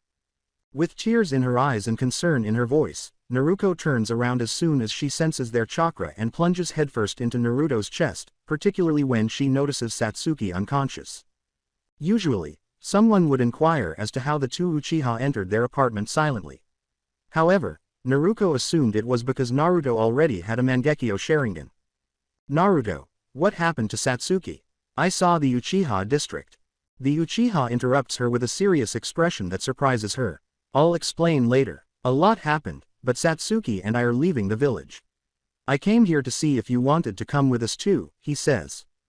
I'll leave the village. Smiles. The masked man that controlled Kurama, he was there. I managed to chase him away, but he could be back at any time, so it would be best if we went somewhere hidden to train together. Before turning back to face her fellow Jinchuriki, she murmurs to herself, somewhere hidden. Where would that even be? She asks. Naruto stops the blonde's thoughts in their tracks by reaching out and placing his hand on Satsuki's shoulder, adjusting his hold on her so that he can hold her with one arm. Do you trust me?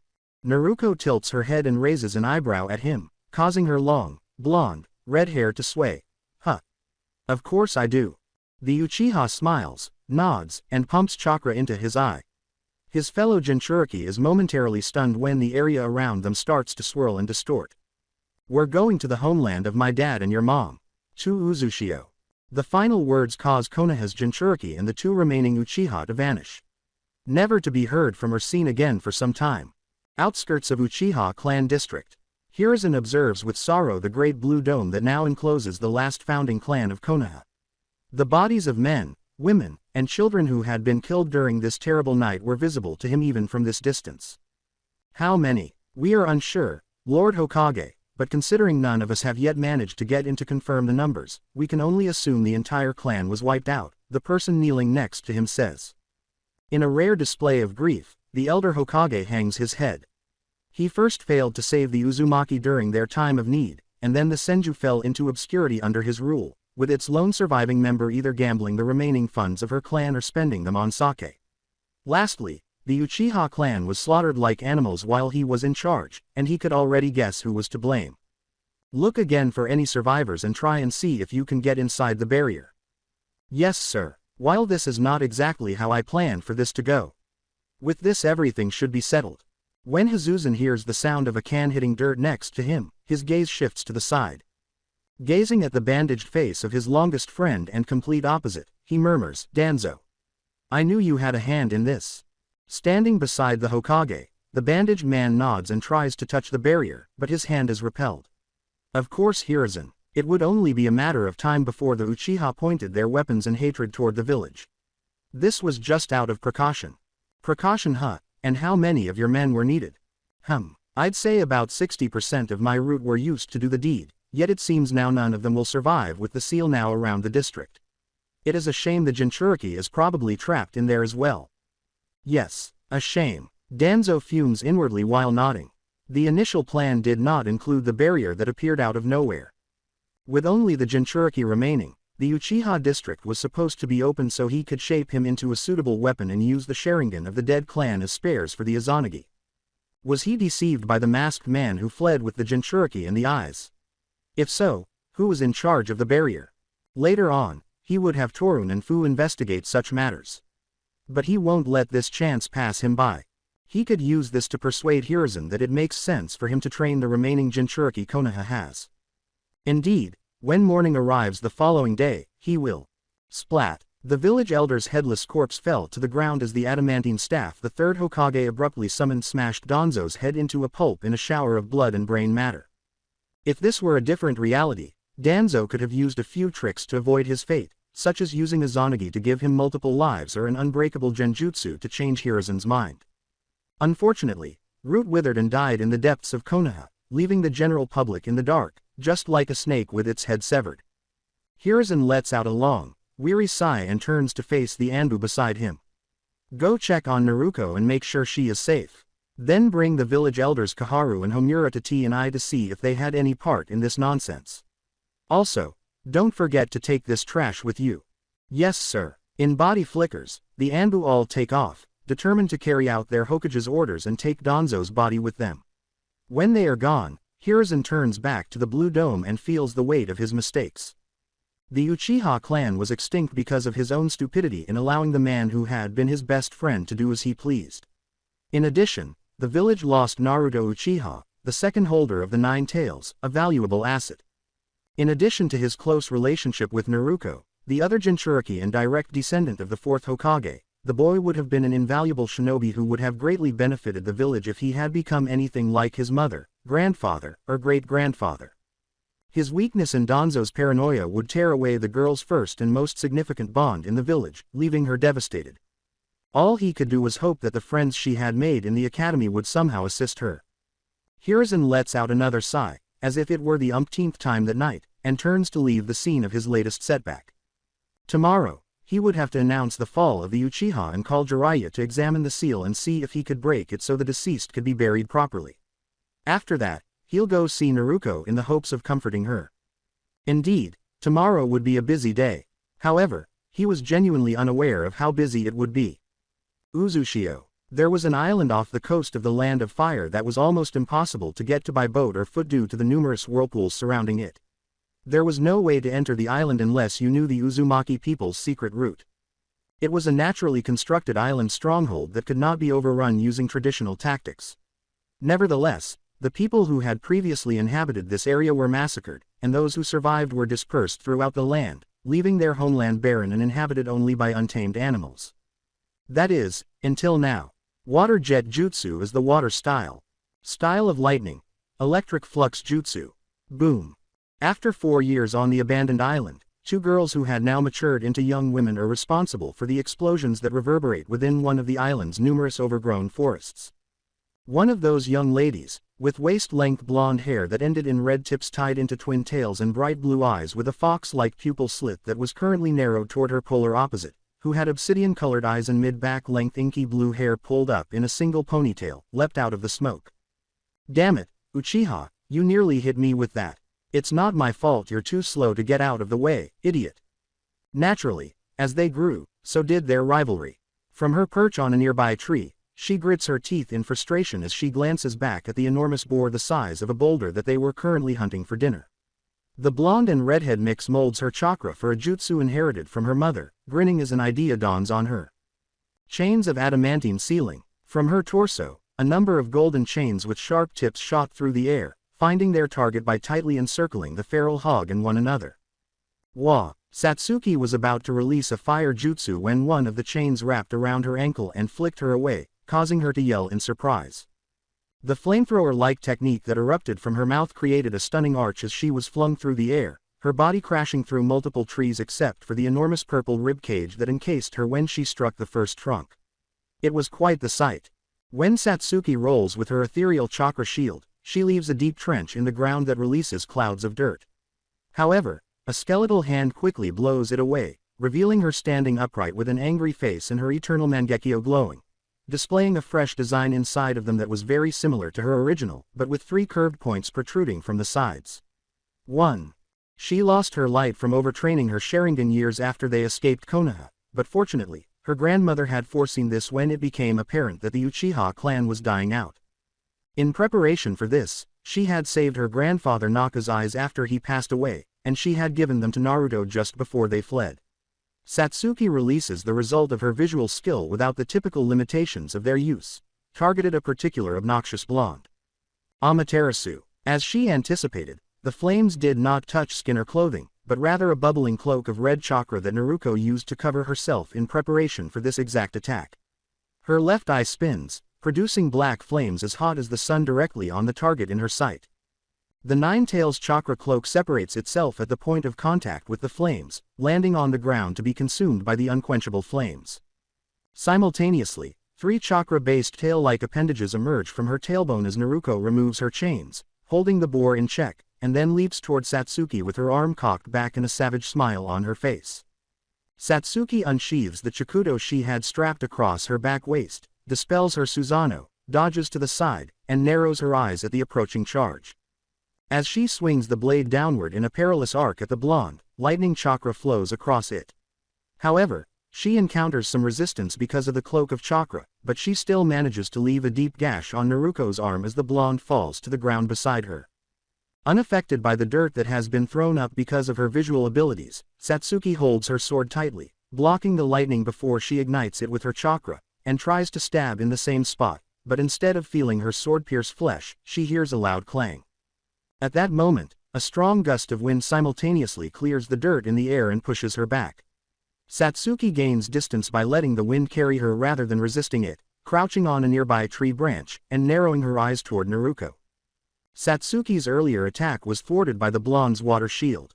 She rises from her knees, and as she gives Satsuki a sarcastic smile, the shield abruptly deforms and collapses in on itself before reshaping and crawling across her forearms to her hands, forming sharp claws. TCH, that damn jutsu of hers. In frustration, Satsuki sucks on her teeth. This ability was only acquired a year ago, and the blonde could use her high affinity for water to manipulate the water molecules in the air to create weapons or improve her physical capabilities, similar to Tobirama Senju, the blonde's great-grandfather. To be honest, her Senju ancestry gave her unmatched control over her chakra nature, which was annoying. But there was an escape route. Grand Fireball Jutsu in fire style. Satsuki's cheeks swell as she inhales deeply and then exhales, releasing a massive ball of fire that more closely resembles a steady stream. It could evaporate with a powerful enough flame, just like any other water, but for Naruto, a simple fireball was far from sufficient. As an example, the blonde jumped toward the Uchiha's position and quickly repelled the fireball with just the air pressure created by a yell. She had to slightly increase the heat as a result. She concentrates on the flames on her Chikudo before her left eye pulses, covering her blade entirely with black flames that cover the fire. She leaps to the side as an arm of bubbling red chakra stretches from Naruto's shoulder to attack her, and she raises her sword just in time to block the claws aimed at her neck while holding it with both hands. Satsuki had a focused expression on her face as she landed on the next tree branch, but the blonde was right behind her with a broad, bloodthirsty smile. The two young ladies raced through the forest, clashing at every turn. Although it appeared that Naruto's claws could withstand Satsuki's Amaterasu-covered blade, in reality, the water that formed them was gradually being burned away. Eventually, as the blonde was swinging downward toward Satsuki's torso, the Uchiha countered with a swipe of her blade in the precise location she had been aiming for since their fight started. One of Naruto's claws breaks, causing her eyes to widen briefly before Satsuki finally swings her sword at her. Although the blonde does scream in agony when the cut burns her because of the accompanying black flames, it was only her quick reflexes that allowed her to block the swing that was aimed at her shoulder with her forearm. She clenches her teeth and takes advantage of the moment to launch her other fist, enhancing it with both her and Kurama's chakra simultaneously. It hits Satsuki's stomach, causing her eyes to swell and spittle to come out of her mouth as she is flung away from the impact, nearly losing her hold on her sword. The Uchiha stops rolling along the forest floor when her back strikes a tree, and after catching her breath, she stands up with a furious expression on her face. As her previously burned skin heals, Naruto's expression remains the same, and she growls, "Damn Uchiha and your bullshit magic flames." After spitting out the blood that has gathered in her mouth, Satsuki glares back, saying, "I don't want to hear anything from you and your fast healing, Uzumaki." The two were staring at each other in silence for a beat, and then both girls started shaping their chakras, causing a huge aura to suddenly fill the room. While her Chikudo's blade lengthens to the size of a full-length nodashi made from Amaterasu's flames, Satsuki's eyes flare and spin quickly, creating a purple cloak around her that condenses and clings to her body, creating armor reminiscent of a set used during the Warring States period. At the same moment, Naruto flashes her teeth and her chakra bursts forth, creating a tornado behind her that turns into feathered wings that start to flap. Then, as the number of tails at her lower back rises to 4, the chakra cloak surrounding her starts to bubble more intensely, turning her eyes pure white and tearing off her skin to reveal pure, dark red chakra that envelops her form. When they are both finished, they run toward one another, Naruto roaring loudly and Satsuki yelling a war cry. However, something stops both of their attacks before they can come together in the middle for Satsuki to swing her nodashi and Naruto, her claws. How is it after all these years, you two are still at each other's throats the moment I look away? Naruto appears between the two, deflecting their blows with his hands while a golden aura envelops both of his arms. Over time, his hair had grown longer, reaching his lower back and covering his right eye with a single bang. He would appear exactly like his great-grandfather to anyone who was alive when Konoha was founded. His eyes, however, showed the biggest alteration. His Mangekyo, which now had eternal light, coincidentally resembled his father's clan's emblem in the shape of a swirl too. The two girls instantly draw back their chakra when they realize Naruto stopped the attack. As Naruto's cloak disappears, so do the flames covering her sword and the glowing purple samurai armor covering Satsuki. Following this, the wind and water that formed her wings and claws, respectively, scatter into the air as though they had never existed in the first place. The first to respond was Naruto, who embraced him right away and said, "Welcome back." The Uchiha looks at Satsuki, who was looking away and huffing with her arms crossed, obviously irritated that her Uzumaki counterpart had reached Naruto first. The force of her embrace almost causes him to stumble as he wraps his hands around her waist in return. He unwraps one arm, chuckles to himself, and gestures for her to join him. You were gone for almost 3 months this time. What were you doing? Her tone was devoid of concern. She was aware that Naruto had the strength to deal with the majority of potential threats, if not all of them, and that even if he couldn't, he could still easily flee because of the Mangekyo ability he had imitated from the masked man the night their clan was massacred. Hey, my bad, I was looking for a place first while also trying to gather information on what's happening around the elemental nations, he says as he brushes their hair with his hands. Konoha finally pulled back most of their shinobi on the search first to their village for the upcoming Chunin exams, so I went around looking for a village that we can settle down in. With a raised eyebrow and crossed arms, Naruto asks him, why do we have to join a village? We should be fine as independent ninja without being tied down. Both girls pull away from the embrace. Satsuki rolls her eyes and scoffs, think about it, moron. If we have a village behind us, we won't have to constantly look over our shoulders when it comes to Konoha. That way, even if they spot us, they wouldn't be able to do anything since we're already registered to a different village. Being a ninja registered to a village was the best option if they didn't want to be continuously irritated by Konoha or any other places that saw a group of 3 consisting of 2 Jinchuriki, 2 Uchiha, and 2 Uzumaki for the gold mine they were, even though Naruto was correct about becoming independent. Satsuki's right, Naruto nods, so I spent some extra time looking for a village that could suit our needs. He smirks and raises his hand before adding, I also happened to run into quite the interesting woman in the process.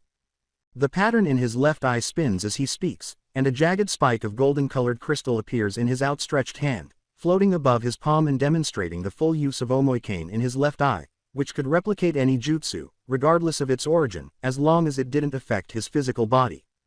A bloodline that produces crystal? Satsuki asks, raising an eyebrow as she picks up the chakra-created object and hands it to Naruto. When the blonde begins to irritate her about seeing it, Satsuki says, that's pretty interesting.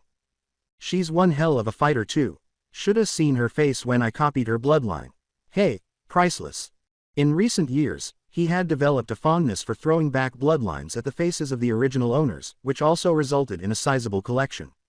There was a guy who could turn his body into metal too. It's a shame my eyes can't copy that. As though recalling something, Naruto complains, yeah, that would have been cool. Then she cheers up, saying, anyway, you came back just in time for dinner. Tonight, I'll make pork belly and rice with the boar we just hunted. Naruto smiles as his eyes change from their Sharingan to their natural color, saying, oh, that sounds really good. Kurama was able to preserve the one feature he inherited from his father, even though his eyes should have been the same color as his late mother following the transplant. 3. After discussing a variety of topics, the 3 start to walk back to the location where they had lived for the previous 4 years. The trio enters what was once a thriving metropolis many years ago as they pass by a crumbling wall. There were numerous craters left over from the Uzumaki's frantic struggle for survival, and the buildings scattered throughout were still in ruins. There were also remnants scattered around when they first arrived, many of them bearing the emblem of Uzu, but even more had headbands that belonged to different smaller villages, some of which had survived the world wars and others of which were still in use today. While they simply took the invaders' corpses, stripped them of any useful equipment, threw them in a pile, and burned them before scattering the ashes over the whirlpools that surrounded the small island, it took them more than a week to locate and properly bury every Uzumaki they found. Additionally, they discovered an albatross summoning scroll on the body of a shinobi from the Hidden Sea village, which explains how Uzushio's natural defense was circumvented by such a massive force. Nevertheless, the scroll was placed in storage along with the other items taken from the fallen ninja because neither of them wanted that specific animal to be used as a summons. They walk for a few more minutes before arriving at a big manor that has served as their home base ever since they got there. As soon as they step through the doorway and remove their sandals, Naruto turns around and gives Naruto a quick wink. Now that we're home, what would you like first? Food, a bath, or me? The blonde deliberately pushed up her breasts, which were restrained by her low-cut sports bra, to display more cleavage, and it was clear from the way her blue eyes were displayed with unbridled lust which option she wanted him to choose. The words were spoken with a seductive air. Unfortunately for her, though, Naruto was going hungry. Can I have food? I'm pretty hungry. The blonde's expression of complete disappointment upon hearing his choice nearly made him laugh, but Satsuki couldn't help but giggle at her counterpart's botched attempt at seduction. The blonde gave him a frustrated look in return, then huffed and walked to the kitchen with her shoulders slightly slumped. Naruto makes sure to call forth a few shadow clones as she leaves, and some of them start dismantling the big boar right away, while others follow the main body into the kitchen to assist with preparation.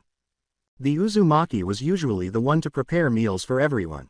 This wasn't because neither Uchiha was skilled at it, rather, it was because the blonde had received extensive instruction from the owners of the Konoha ramen shop she used to frequent as a child. As all of this is going on, Satsuki uses the opportunity to move closer to Naruto as the two Uchiha approach the dining table. He gives her a side hug while they sit next to each other.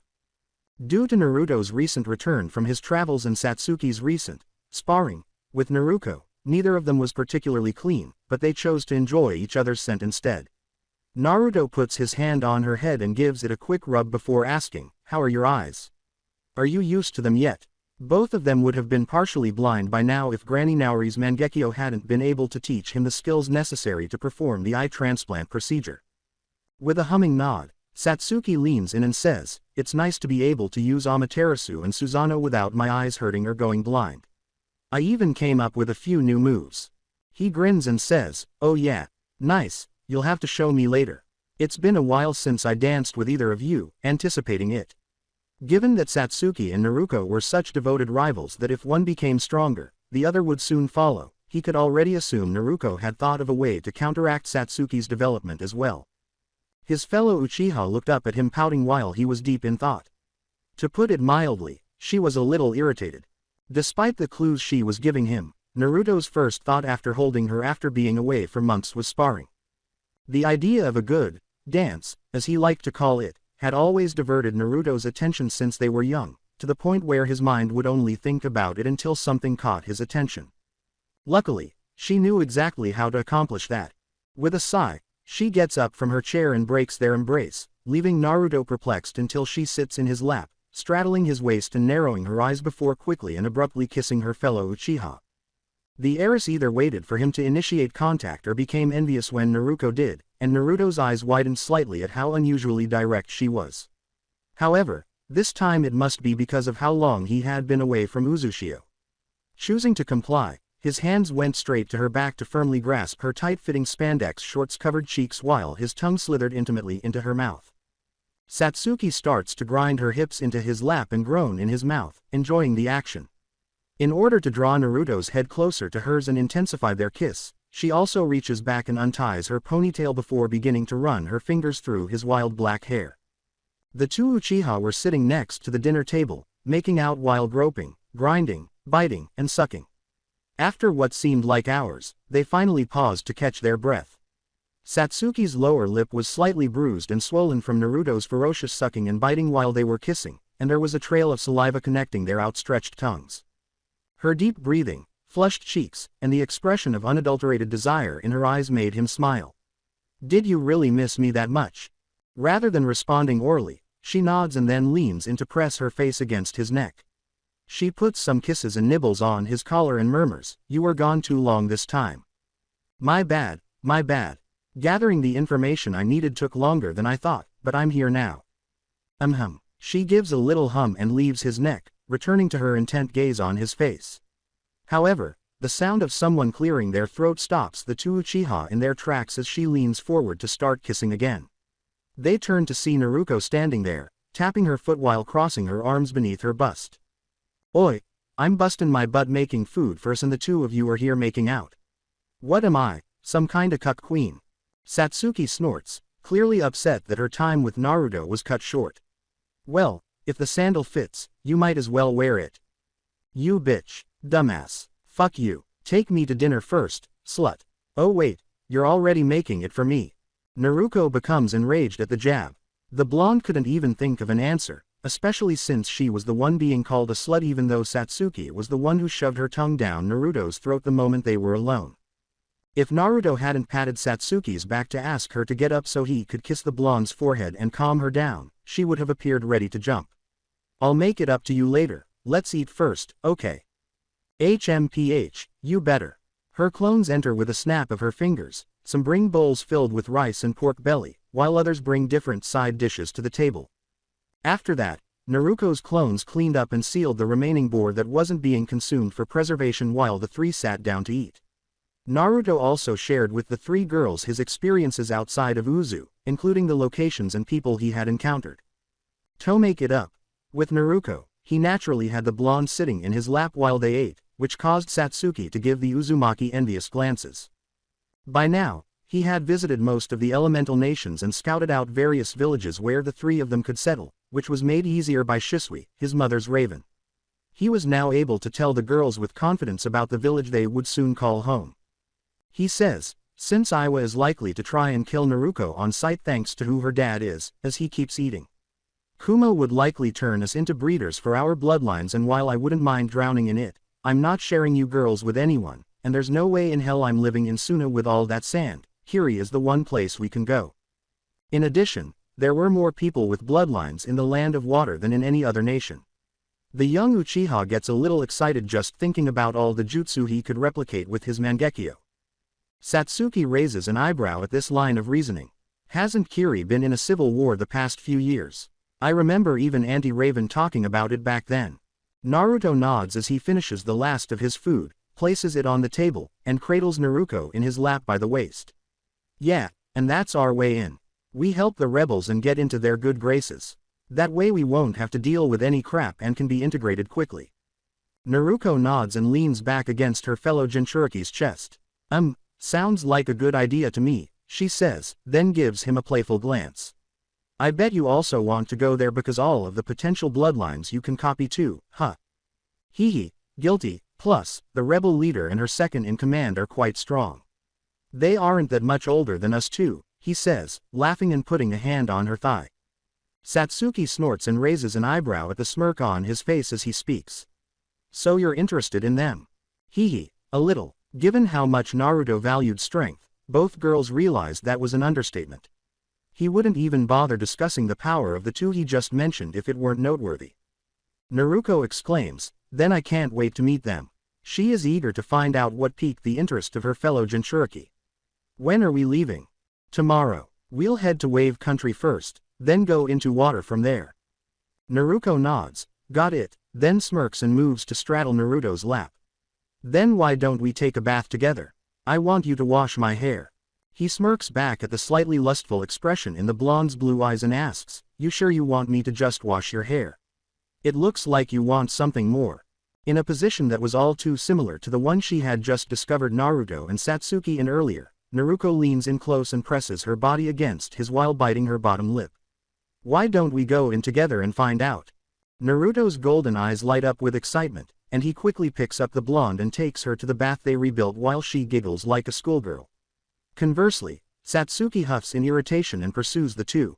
Slurp, slurp. Satsuki's eyebrow quivers with sheer irritation at what she was witnessing.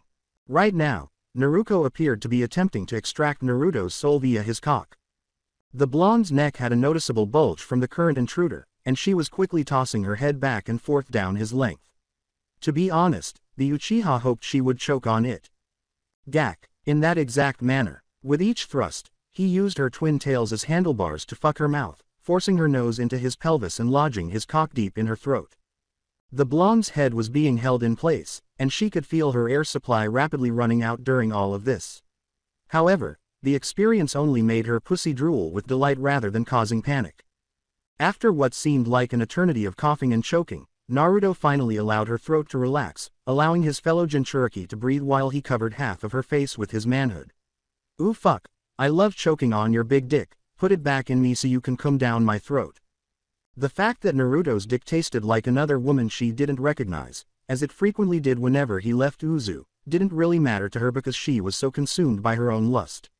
Since he was the last male in both of his clans and it was his responsibility to repopulate them, she wouldn't care even if she did. She didn't mind, of course, primarily because she knew that no matter how many women he kept outside, he would ultimately return to love her and Satsuki the most. Maybe I am a cuck queen. Gak. Her inner thoughts were interrupted as Naruto fulfilled her previous request by grabbing her hair by her ponytails once more and forcing his cock as far back into her throat as he could. This completely cut off her air supply once more, causing her throat to tighten around him while her blue eyes almost rolled up to the back of her head. She squirted a few jets of femcom onto the ground into the ever-expanding puddle beneath her as her lower half started to spasm during an orgasm. Before he pulled out and blasted the last of his ropes onto her face and outstretched tongue, Naruto made sure to come as far down her throat as possible, sending his release straight into her stomach as her huge breasts heaved with each new breath. From her location by the water, Satsuki witnessed all of this.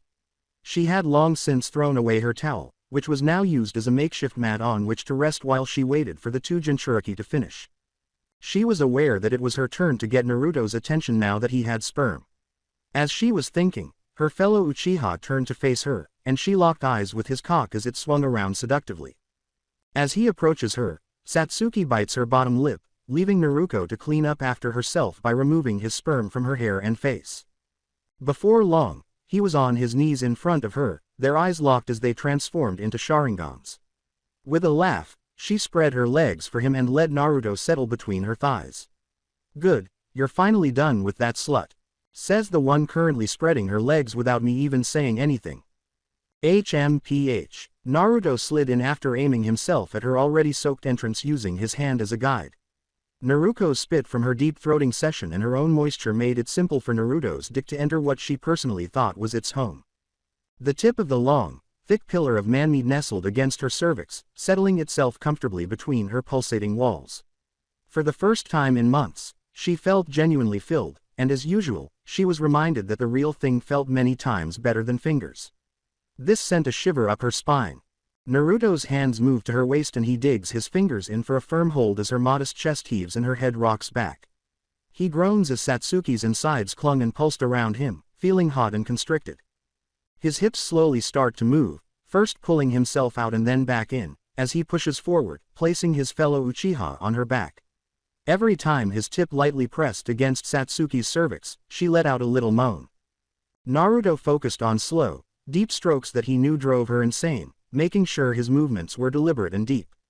Her Sharingan eyes stared directly into his, and he could see her tense stomach flex every time she gasped. As her insides get hotter and tighter, Satsuki bites her bottom lip to keep her groans quiet and her eyes screwed shut. As she approached her climax, she started to move her hips as well, practically pleading with Naruto to quicken his pace so she could come. She wraps her arms and legs around him in ecstasy as he obliges and pumps his hips more quickly. She can also feel her lover getting close because of the way his cock swells up inside of her. Naruto finally comes with a final hip swing, splashing his release inside her trembling walls as she also arrives. She kept her mules and groans to herself as Naruto deposited the last of his load inside, even though her pussy was a fluttering mess that was doing everything in its power to milk even the smallest drop of seed from him. When he finally finished, the two were gasping for air, and he pulled her in for a passionate kiss that left her head feeling hazy from their tongues twisting together. They parted with twin moans. Naruto bit Satsuki's lower lip during their kiss, leaving bruises on her lips. Her pale skin was so flushed that he couldn't help but smile and kiss her forehead. "That was good, huh?" With a shy nod, Satsuki reclines on her towel, her Sharingan eyes turning back to Onyx. When Naruto notices that she has chosen to take a break for the time being, he turns to face his fellow Jinchuriki, who has since recovered from her throat fucking, and approaches her. She turns around and spreads her cheeks so he can see how wet her pussy was, smirking as she sees him coming. "You finally ready to pound me into the ground?" she asks. "My cunt is begging for a rough fuck, ya know." Naruto wiggles her hips in anticipation as he approaches from behind and grabs hold of the firm yet soft flesh that made up her ass. He squeezes it, causing the blonde to moan as his tip snuggles against her drenched entrance. "Naruto, please put it in me already." His member throbbed so intensely at the sight of the blonde's desperate pussy, which was constantly leaking to the point of soaking her thighs as well, that he was compelled to plunge himself deep inside her to the hilt in one swift motion. Oh, Naruto groaned loudly in pure ecstasy like a whore. She didn't even mind that he pushed himself inside so roughly. It was exactly how she liked it, with his cock violently rearranging her insides as he pounded into her from behind with reckless abandon. Each time Naruto's pelvis collided with her, forcing his tip to almost enter her womb while her insides squeezed around him, her back formed a lovely arch and her huge, hanging breasts jiggled wildly. The blonde beneath him had reached orgasm and was screaming as she threw her own hips back against him in time with his thrusts, and Naruto grunted as her clingy yet slippery pussy convulsed around him. The blonde's tongue lolls out as she mules in pleasure as Naruto lets loose his third load inside her deepest depths because the squeezing and coaxing of her inner walls becomes too much. His warmth crashes into her womb. In order to continue filling her previously empty babymaker, her pussy begins convulsing wildly around his member after finally obtaining what it wanted. Naruto pulled himself out with a wet plop, letting his fellow Jinchuriki roll onto her back while gasping for air once the last of his sperm was extracted and her insides ceased to clench.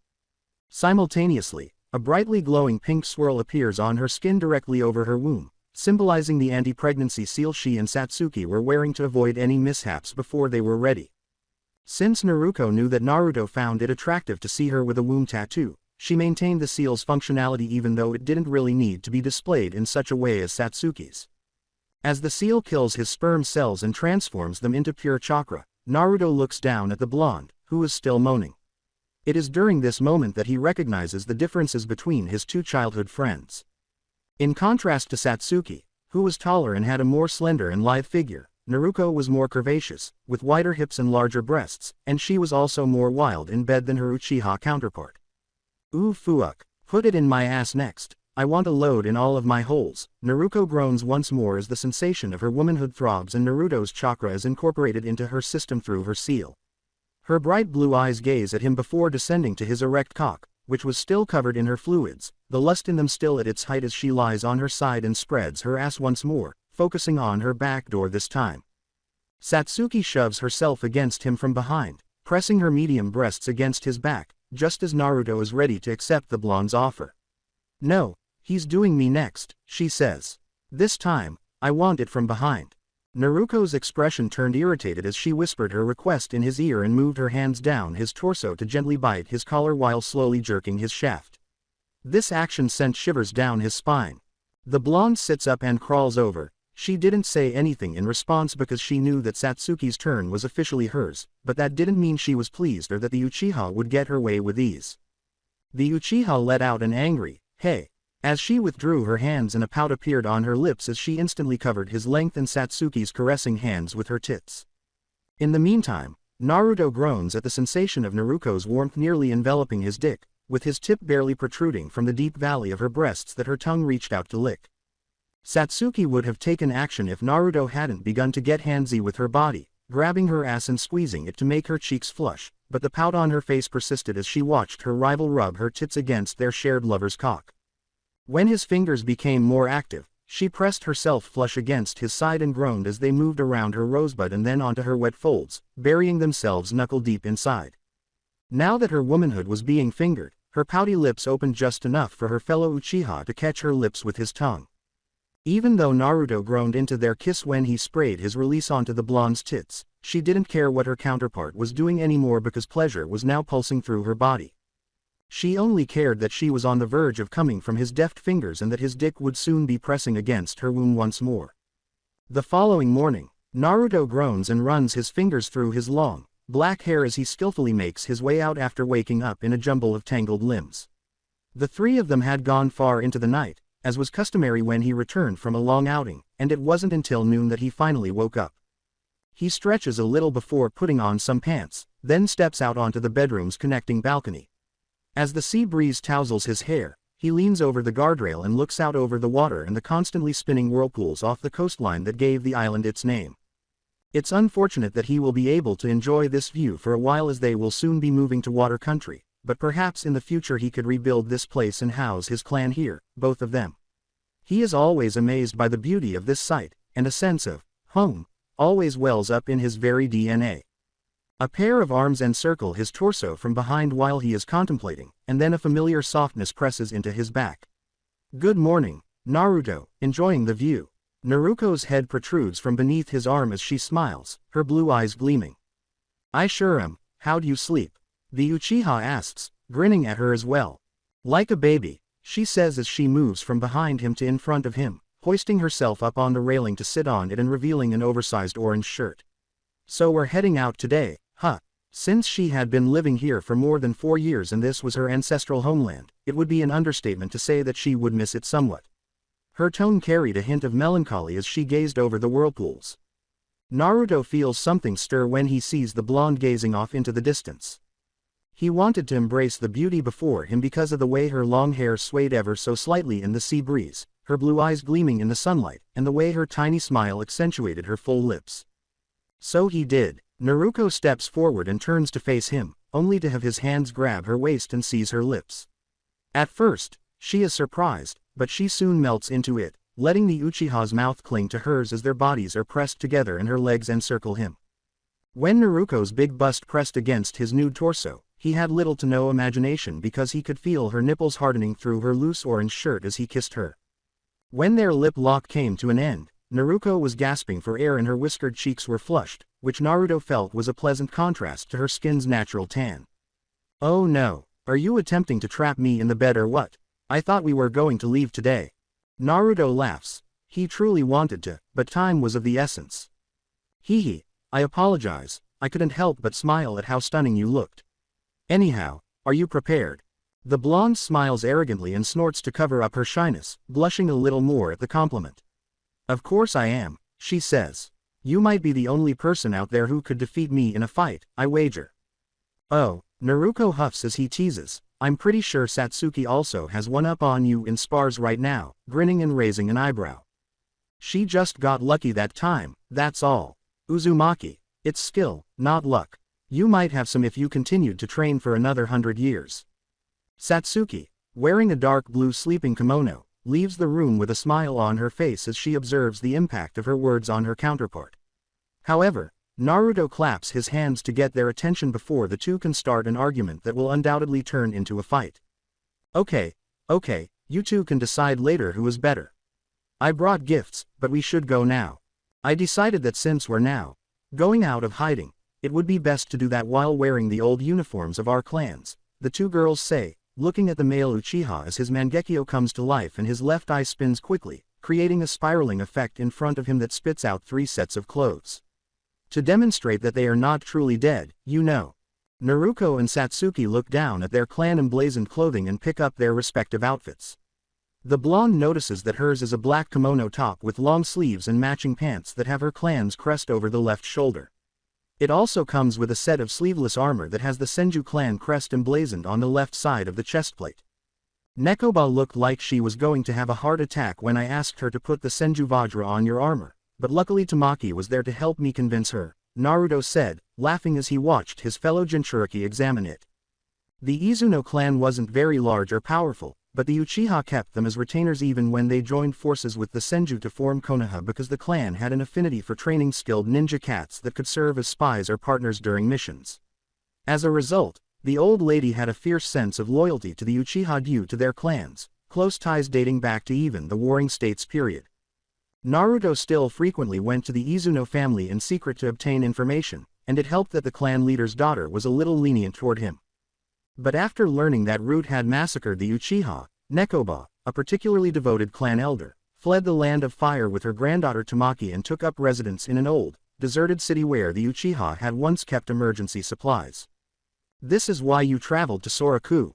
As Satsuki looked at her attire, she noticed that it was similar to what she had seen her grandmother Naori wearing when she was younger as an active ninja in old photos. It was a long-sleeved, dark blue, high-collared top with the Uchiha clan symbol stitched on the back, but it also had a dark purple long skirt with a slit up its left side that almost reached her hip for mobility. When Naruto taps a seal on his wrist, a puff of smoke briefly fills everyone's vision before dissipating to reveal an object in his hand that he hands to his fellow Uchiha. Naruto nods. "Sure did, I also got you this since I noticed your sword getting a bit worn out." Satsuki's eyes brighten as they rake over the new sword, absorbing every detail, until she finally unsheathed it, revealing a single-edged, sharp blade. It was a chikudo the length of a katana, with the sheath and hilt colored completely black with the addition of their clan's crest near the pommel. "Do you like it? The blade is made of chakra metal pure enough to even handle your Amaterasu flames without degrading. I even tested it myself," Naruto asks smirkingly as he watches his fellow Uchiha examine her new gift. Having his Mangekyo's ability to copy any jutsu was very helpful in this situation, as he would have otherwise had to seal the flames in a scroll, which might have aroused her suspicions. "I love it," Satsuki exclaims as she leaps into his arms and gives him a kiss. "I'm grateful, Naruto." Naturally, she wasn't the only person he brought something back for, but it was evident from the way she giddily giggled as she was spun around that she was pleased with the gift. He puts his fellow Uchiha down, then turns to face a blonde who was pouting. "And I got this for you," he says, flicking his wrist to reveal a small box with the Uzumaki spiral carved on it. This. Naruto's blue eyes scan the box as she takes it from his hands, noting that it is made of wood before opening it to reveal a variety of calligraphy brushes in various sizes. It's a new calligraphy set for your seals, made from Yin's fur, and the handles are actually made from wood produced by the first Hokage's wood-style jutsu. In order to obtain the fur, he had to ask his tenant for a favor, and he had to search the elemental nations for remnants of the first Hokage's wood-style. Fortunately, the fox sealed in his stomach had a good memory. Nevertheless, he felt that the intricate and improved version of her seals. That's not the only thing, I also got you a few bottles of chakra-conducting ink to go along with it. He also handed the blonde. Thank you. He smiles as all of this causes her whiskered cheeks to flush a little. Naruto was usually bold and wild, but whenever she got a gift of any kind, especially one from him, she would always become bashful. To be honest, it was adorable. Hee, you're welcome. Now let's get changed and ready to head out. I want us to make it to Wave Country before sunset. Everyone changes after receiving nods from the two girls, and Naruto eventually dons the attire he had chosen for himself. This is a long-sleeved, black mantle with a high collar that splits down the lower half to reveal a pair of dark blue pants with a brown belt fastened across his waist and another belt that runs diagonally across his chest and has slots for multiple scrolls. In addition, he covered the tattoo of his mother's raven on his hands with a pair of brown gloves. The outfit was completed by strapping his great-grandfather's war fan to his back and slipping Omen into the belt, making him appear to be a perfect replica of the man who had previously faced the first Hokage head-to-head. He was certain that any older people who saw him would believe Madara had resurrected. As Satsuki fastens her new sword to her back and Naruto's keen eyes notice something, he turns to the other girls who had just finished putting on their clothes and asks, "You two ready?" Both of them nod. She saw a spiral-like marking over the red portion of the crest on Naruto's back, where the Uchiha fan was, as though the symbols of the Uzumaki and Uchiha clans had combined. "You didn't think I'd forget about repping my dad's clan too, did ya?" He asks, smiling as he notices her gaze. 6. Clearly making Satsuki laugh, the blonde snorts and gives him a playful shoulder punch, saying, "Well, it would be much better if it was just the spiral on your back, but I can accept it." She chooses to ignore her remark. Now that everything appeared to be in order, he asks, "Great, did you finish setting up the array?" He needs to ensure that no one else would discover the island. "Yeah, we're all good to go, I just need to activate it once we actually leave." "Okay, let's pack up and head out then." After sealing off any necessary supplies, they reach the island's edge. "Okay Naruto, do your thing." "Gotcha." The blonde inhales deeply, then quickly completes a lengthy series of hand seals before slamming her hand to the floor, causing a black script to turn bright blue as her chakra is injected into it. Seisho Seiki, the Uzumaki hidden jutsu. The entire area rumbles and flashes brightly, creating a dome that is not too different from the one that covered the Uchiha compound the night they left the village. However, it quickly changes appearance, appearing to be a mountain, making the Uzumaki homeland appear to be a normal uninhabited island. Naturally, since only Naruto possessed the key that could break the seal formation, anyone who still approached to look inside would be unable to enter anyhow. She gets up and dusts off her hands, realizing that her seal has done its job. "Alrighty, that's taken care of." Naruto looks at the blonde's work and smiles. "Let's head out then." They all turn away and start running across the water. As they get closer to the quickly spinning eddies that guarded the island, the water abruptly stops as the seal array set up deep underwater resonates with Naruto's and his chakra, confirming their ancestry.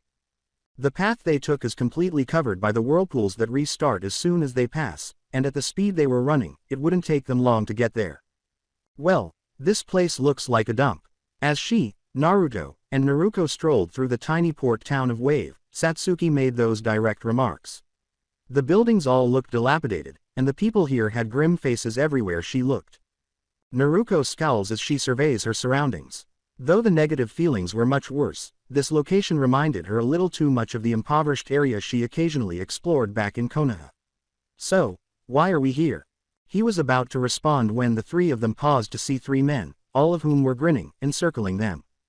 Well, what do we have here? A couple of tourists. Hee, don't you kids know there's a visitor's fee? Right, so how about you pull out all the Ryo you got, and we'll only take 85% of it. Naruto furrows his brows slightly. Children. He still had a baby face, but he was already as tall as the biggest guy there, and all three of them were 18. Was this also a shakedown attempt on their part? He didn't find it impressive. It is clear that Naruto shared this sentiment because he heard her sigh loudly behind him before she moved forward, frowning in annoyance. The three thugs noticed and smirked, assuming she would comply with their demands. Hee, you and your friend are quite the pair of cuties, aren't you? How about hanging out with us? It'll be much more fun than being with this lame guy here, right? Satsuki's expression shifts from one of indifference to one of deep annoyance and growing rage as Naruto sighs at the three rugged-looking thugs. This guy insulted Naruto in addition to attempting to pick her up. If Naruto didn't move first, she was about to draw her sword and run him through. Without uttering a word, the blonde simply threw out her fist. It crashed into the leader's stomach, doubling him over as spit and blood flew from his mouth. Despite its small size compared to the men in front of her, it held far more power than any of them could have imagined. With a quick and precise attack, the blonde left the other two thugs unable to respond before she proceeded to the one on their left.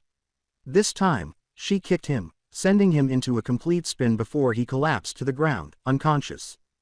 Then, using the grace she had developed over the course of 4 years of non-stop training, she landed in a crouch, rocketed toward the final man, and delivered a devastating elbow to the middle of his chest. He collapsed to the ground, just like the others. Her series of attacks took less than 3 seconds in total. All of the civilians who witnessed it were dumbfounded. Since they started working for Gato, the men Naruto easily defeated have been terrorizing this area of town, and since they had weapons while everyone else was already going hungry, there was nothing they could do about it. Now, however, the leader was lying on the ground, moaning, and 2 of them were rendered unconscious. Dusting her hands off, Naruto gathers the 3 thugs together and starts slapping their faces repeatedly until they finally wake up, all while the confused onlookers watch. Oi, get up dipshits. And hand over everything ya got. Ya heard me, your pockets. Empty 'em, now. Eek. All 3 men quickly follow her instructions, taking all of the money they have so far collected as taxes, and placing it in her outstretched hand with a sound that is most definitely not manly. Good, now get the hell out of here before I shove my fist so far up your asses, you'll be speaking in sign language. As the thugs attempt to flee in desperation, her yell causes them to trip over themselves, creating a hilarious scene that made Naruto laugh. That went about how I thought it would, Naruto laughs. Leave it to that muscle-headed idiot to extort the extorters. For once, Naruto chooses to ignore her sardonic Uchiha counterpart and glances around, noticing a group of young children dressed only in rags. Her abrupt exclamation causes some of the younger ones to back off, and the oldest of the group looks around in confusion before pointing to himself. Hey brat, get over here. Me. The young boy cautiously approaches after noticing her nod, and he is shocked when she places the 3 full bags of coins in his hands. Use this to buy food for the rest of 'em. Got it. When the boy understands that the blonde's remarks weren't a joke, the bewilderment in his eyes quickly gives way to happiness and joy. Really? Thanks, big sis. Naruto dismisses him, saying, yeah, just be careful with that. Don't let any adults steal it from you. As she says this, her blue eyes dart around, catching the attention of anyone nearby who might have been staring a little too intently at the cash in the child's hands. They quickly turn away, not wanting to become like the thugs she just beat up. The blonde chose to leave the children with a small protector in case something went wrong, even though she was happy that her warning had been effective. Naruto calls forth a clone in a puff of smoke that the onlookers miss, and the clone instantly changes into a tiny fly that clings to the boy's hair as he bows gratefully and quickly returns to the other group of children. The blonde huffs as Naruto smiles and says, well, that was nice of you. I've been there before, so I just got a bit nostalgic. After receiving her response, Naruto nods and motions for the 2 girls to follow him as he leaves. Come on you 2, now that that's over with, I'll take you to the reason why we stopped in this country in the first place. After a little stroll, he led the 2 to a cliffside with a view of an opulent mansion that seemed completely out of place given the condition of the rest of the nation. As she looks around the building, Satsuki raises an eyebrow and asks, a mansion? A heavily patrolled one at that, she adds, pointing to the numerous hired thugs moving in pairs. Naruto grins and nods, yup. In there is Gato, the man responsible for the country's problems. He's a business tycoon with a stranglehold on the people here. Naruto shrugs and asks, so you brought us here just to kill him and his little army? Doesn't seem too hard. Some jerk-offs who could only act tough in front of civilians wouldn't pose a threat because they had been hunting bandits for years. Naruto smiles and shakes his head at her assured expression. Nope, if that was the case, the people here would have formed a militia and taken Gato's head themselves. I brought you two here because he has hired help, namely 2 of the 7 ninja swordsmen from the Hidden Mist, Kushimaru Kuriare and Juzo Biwa. Both girls' ears perk up when their true targets are revealed. Oh, asks Naruto, who smiles broadly. Ain't those guys A-rank jonin? He removes his right glove and rolls up his sleeve to reveal the tattoo that keeps his mother's bird that appears in its place glowing brightly. Think of it as a test to see how well you two can do against strong opponents. I'll take out Gato and the rest of his henchmen. Go tell Yuri we'll be done soon. The Sharingan in its eye sockets glows brightly as the bird takes off from his arm at his command, cawing loudly. With a broad smile, Naruto jumps off the small cliff and pumps chakra into his feet, saying, okay, while he's out doing his thing, let's go crash this party. Wait, how are we supposed to find the 2 we're after? Satsuki exclaims as she follows him. That's part of the test. Figure it out. Oh, and whoever kills their target first gets a reward. After saying those final words, Naruto's figure vanishes into the undergrowth, leaving the 2 girls by themselves. That is, until Naruto also jumps off, smirking jeeringly at Satsuki in the process. The Uchiha is momentarily perplexed by the gesture but quickly understands why it was made. She's gonna use her senses to find them before me, not on my watch. Satsuki, her Sharingan blazing, leaps down immediately after Naruto. This allowed her to follow the blonde as she dashed through the trees. The blonde then abruptly turns to face the Uchiha once more, smirks, and crosses her fingers to create dozens of clones that all turn to face her, flip her off, and then scatter in various directions. A deep voice growls from inside the original's mind as she hides her chakra signature in the smoke left over from calling forth her clones. Can I just say, the length the 2 of you go just to be the first one mated by Naruto is really pathetic. Hehe, you wouldn't understand, Kurama. It's much more than that. Don't lie to me, we're linked and I can feel your thoughts. As disgusting as they are. She snickers as she watches Satsuki furiously pursue one of her clones before making her way to the mansion's 2 biggest chakra sources. Love ya too, buddy. Hey, I wonder what he'll say if I take out both of them. She soon started to perspire, though, after receiving feedback from a number of her clones. That crazy bitch is just killing any clone she catches without even caring if they're the real me or not. Better hurry before she runs out. Because Naruto caused chaos at the gate, which attracted most of the hired guards away, it was relatively easy for her to move through the mansion in a short amount of time. She eventually finds herself outside of what must be the main office after the 2 large signatures, if the gaudy door was any indication, with her targets on the other side. She raises her leg and kicks the door, using only her own strength to break the wood into splinters. Knock knock, she exclaims as she smiles broadly and enters the lavishly furnished office, causing a short, slender man in a suit to jump up in surprise. Must be that business guy or whatever, the other 2 though. As she watches the 2 men, the smile that was already on her face gets even bigger. With a giant sword on his back that had Naruto's blue eyes sparkling, the other had short, black hair, face paint on his neck, chin, and ears, and a scar on his right cheek. The first had long, shaggy blonde hair and a Kiri Anbu mask that held what appeared to be a giant sewing needle with ninja wire attached to its end. That thing looks so badass. I'm definitely taking that after he's dead. Oh, a little girl, is that who's causing all this ruckus? Hehe, doesn't matter Juzo, we hadn't had fun since we took this job. Oi, didn't enjoy yourself against that little militia. Yeah, but I didn't get to hang him out to dry. The short bastard here made you execute him too quick. TCH, crazy bastard. Just remember to protect the client. As the 2 assume a defensive position in front of Gato, Naruto laughs. Oh, no, I'm not here for the imp. I came for you too. More specifically your heads. Juzo raises his imaginary eyebrows in response to her comment. A bounty hunter, huh? Hehe, I haven't seen one this young since before the Third War. This oughta be fun. Naruto responds, you're right, as her chakra draws water from the atmosphere to create claws on her hands.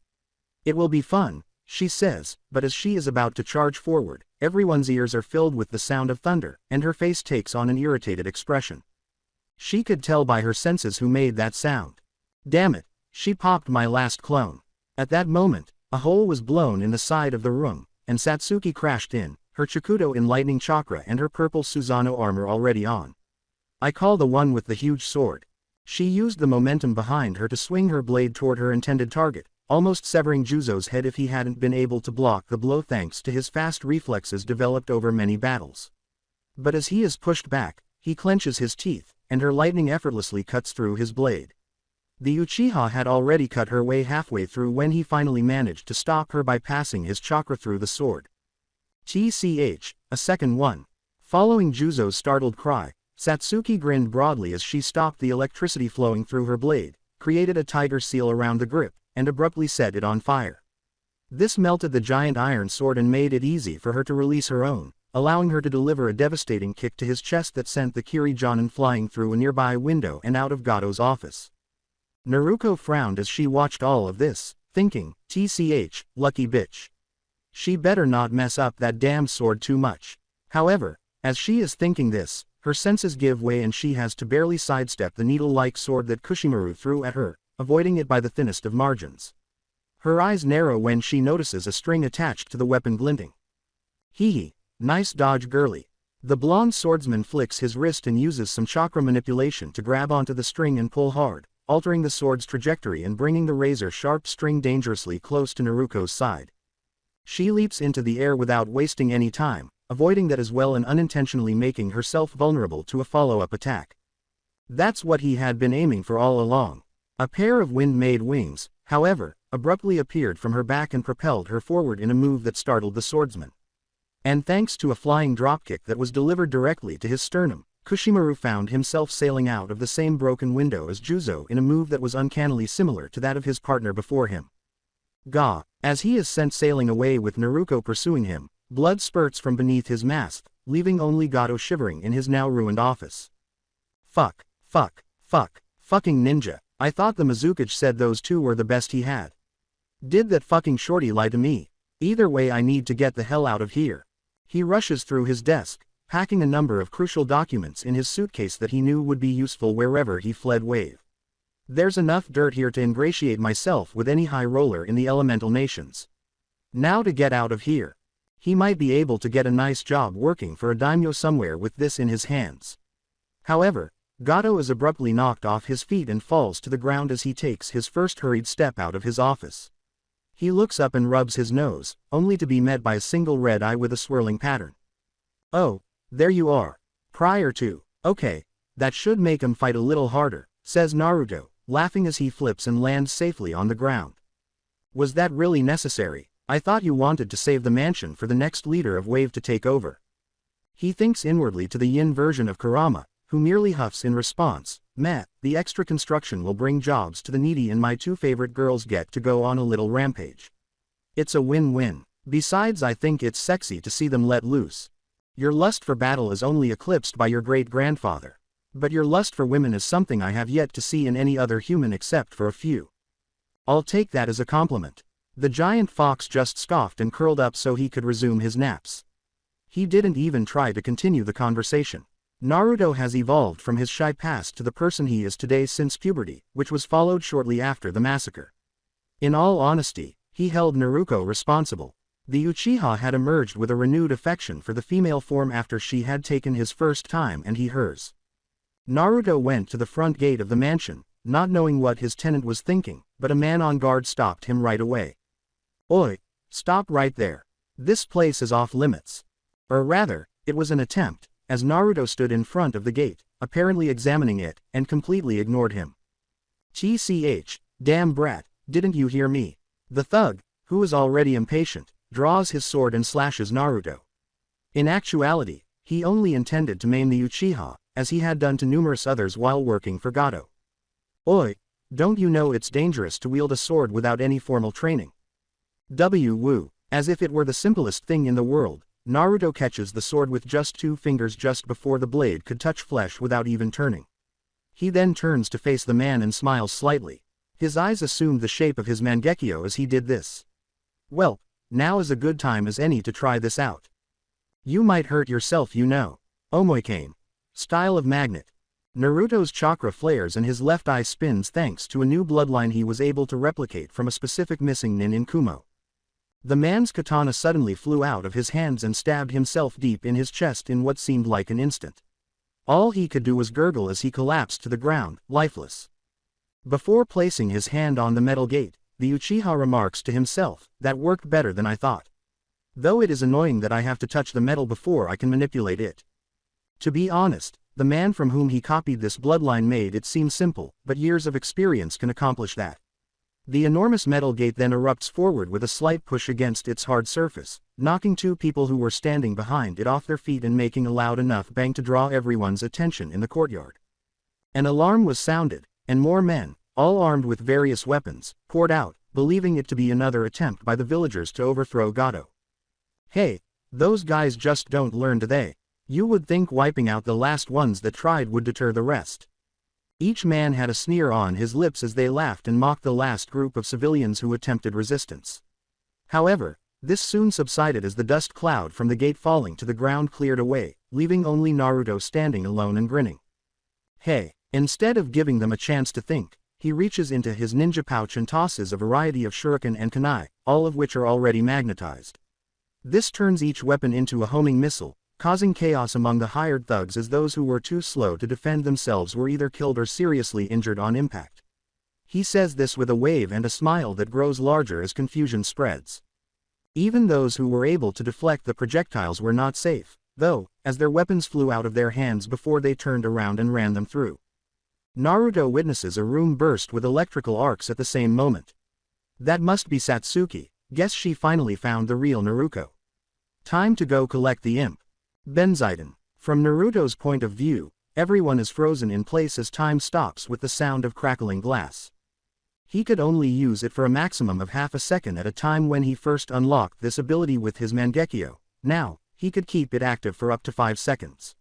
He has more than enough time to intervene in a high-level ninja battle and to show up in front of Gato's office just as the little man is trying to flee. Oh, there you are. The Uchiha's nose wrinkles as a smell enters his sensitive nostrils just as he is about to approach. You pissed yourself. It's a good thing I only need your head. Wait, we can talk a boo. Not interested. He forms a blade of wind around his hand and swipes it sideways, severing Gato's head as he tries to plead for his life, freezing the terrified expression on his face. Naruto shrugs and murmurs to himself, "Don't cause suffering if you don't wanna have your head taken one day," before sealing the head in the file briefcase Gato was carrying. Alrighty, now to find where all the money is. Given Gato's character, it was obvious that he kept all of his money in a vault somewhere, and with Kamui, it would be easy to locate. I bet it's in a basement or something. He eventually found the location he was seeking after wandering around and passing through walls. He was able to get past the large vault door without the need for its combination by using Kamui simply. After entering, he sealed off everything he could find, including cash, gold bars, jewelry, and even deeds to a number of homes and businesses. Gato stole everything from this nation's citizens. Okay, now let's see how those two are doing. Naruto resurfaces in the mansion's courtyard after vanishing in a swirl. Only 2 individuals remained standing at this point, as the sun had already set. I'm saying I killed mine first. Huh, there's no way that's true. Yours was still breathing a second ago, I saw it with my Sharingan. Well, maybe you're going blind again. Naruto assesses their 2 intended targets as they continue to argue. Kushimaru's body was covered in numerous cuts and had a big hole carved into the side of his torso. He clearly succumbed to Naruto's talons. Juzo, on the other hand, had his blade broken and his wounds already cauterized, nearly cutting him in half from shoulder to waist. Thanks to Satsuki, of course. You broke my sword. Why do you even want the damn thing anyway? You don't even know Kenjutsu. 'Cause it looks cool. You're an idiot, and you're stupid. He approaches the 2, grinning and shaking his head. He carries the sword, which is now only a fourth of its size, to Juzo and stabs him in the head, severing it. Don't worry about it, Naruto, this sword's more special than you think. However, both girls are caught off guard by what follows. As it poured into the shattered blade, the blood that had splattered out from the decapitation took on a life of its own, gradually reshaping it to its original dimensions. He looks at the sword and demonstrates that it does not have any chips or scratches, then smiles and says, the executioner's blade automatically repairs itself with iron from blood, so it's basically impossible to destroy. Naruko's eyes gleam as she gazes at the fabled blade. Whoa, that's so awesome. Can I keep it? Naruto shrugs and hands it to the blonde, who hefts the sword with ease as though it were weightless. Sure, why not? He asks. I'ma have a lot of fun with this, ya know. He turns to the side just as Shisui flies back over and lands on his shoulder, saying, I'm sure you will, but for now, it's time for you two to meet the contact I was talking about earlier. A young woman with long, red hair that reaches past her lower back and is tied at the sides so that one part of it sticks upward and the other goes downward is revealed as someone abruptly appears in a body flicker, seemingly taking his words as a cue. She looked at the three with a broad smile on her face, revealing her sharp, shark-like teeth. Her eyes were the same color as Satsuki's, pure black. Well, I'll be damned. Turns out you weren't full of hot shit when you talked about these two. Satsuki and Naruto were tense at her unexpected appearance. The blonde sensed her presence the entire time, but since the woman showed no animosity toward them, she did nothing. As she got closer, Naruto could actually identify her as one of the new scents she had detected on Naruto the day before. She could see why when she looked at the woman. She exuded an alluring charm that was tinged with bloodlust, and it was clear from her demeanor that she was not someone to mess with.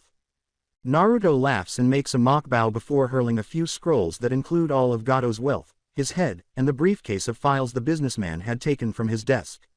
I aim to please, Amayuri, he says. Is this good enough? With a broad smile, Amayuri picks up the objects and says, it's more than enough. I'll take you three to Water Country tomorrow. After that brief exchange, she vanished as fast as she had appeared, leaving the two girls utterly perplexed. After Amayuri departed, Satsuki was the first to ask, who was that? She wanted more information because they hadn't even been properly introduced, even though she knew that woman was his contact who would lead them to join the uprising in Water Country. Rather than responding right away, Naruto signals the two girls to follow him after picking up Nuibiri and sealing it away. That was Amayuri Ringo. I'll tell you more about her while we go look for a place to wait for her to finish her business. Before turning back to Naruto, Naruto also looks in the direction that Amayuri's body flicker fled. She's an Uzumaki, isn't she?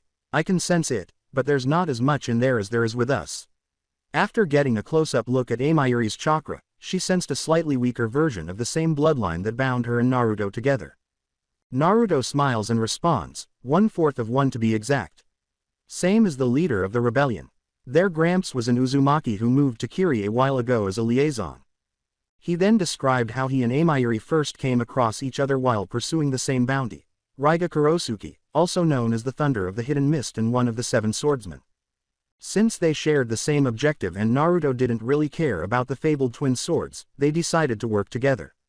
Amayuri had come to claim the Kiba blades for herself after Ryuga had deserted, while he simply wanted the experience of facing a formidable opponent. Since Amayuri needed the money to finance the rebellion and he already had the money he needed for the gifts he intended to give to Naruto and Satsuki, he allowed her to claim the entire bounty after he claimed Ryuga's head. From there, they traveled through most of the elemental nations, going from bounty to bounty and, of course, strengthening their relationship all the way until it was time for him to return to Uzu. Amayuri explained that Gato was working under the Mizukage to have a chokehold over trading, making it very easy for him to equip and pay his shinobi, keeping them one step ahead of the underfunded rebels. Naruto first noticed the state of the small island when they stopped in Wave the previous evening. He told the redhead about his plan, seeing it as a chance to gauge how far Satsuki and Naruto had progressed in their training. Despite her skepticism, she accepted. After sending out Shisui once more to inform Amayuri of their location, Naruto leads the two to a small cave that was naturally formed within a cliff and says, and that leads us to now. Now that Gato and the two bodyguards sent by the Mizukage are dead. It will be publicly announced soon that they were taken out by the rebellion with some people Amayuri calls in dispersing most the wealth and supplies hoarded by Gato to the villagers while the rest will be taken for the rebellion. As she starts to comprehend his strategy, Satsuki raises an eyebrow in response to his explanation. So, with the rebellion taking credit, whoever becomes the next leader of Wave will feel indebted to them, making it so they will be the ones benefiting from Wave's large trading market, even after they set up the new regime. Exactly. Naruto grins while building a little campfire at the entrance to the cave. This also makes the rebellion indebted to us, allowing for easy integration into their forces. Naruto sits cross-legged on the ground close to the freshly constructed fire and asks, you really thought of everything, huh? Sure did. I wanted to make sure we had a place to call home, and with us helping in the rebellion all three of us will have a high standing in the village which would help in establishing our clans. Neither girl was surprised by his explanation. Naruto was a meticulous person who always considered every little detail. This was demonstrated by the fact that, despite Konoha's extensive efforts to find them, they had managed to remain hidden from the entire elemental nations for 4 years.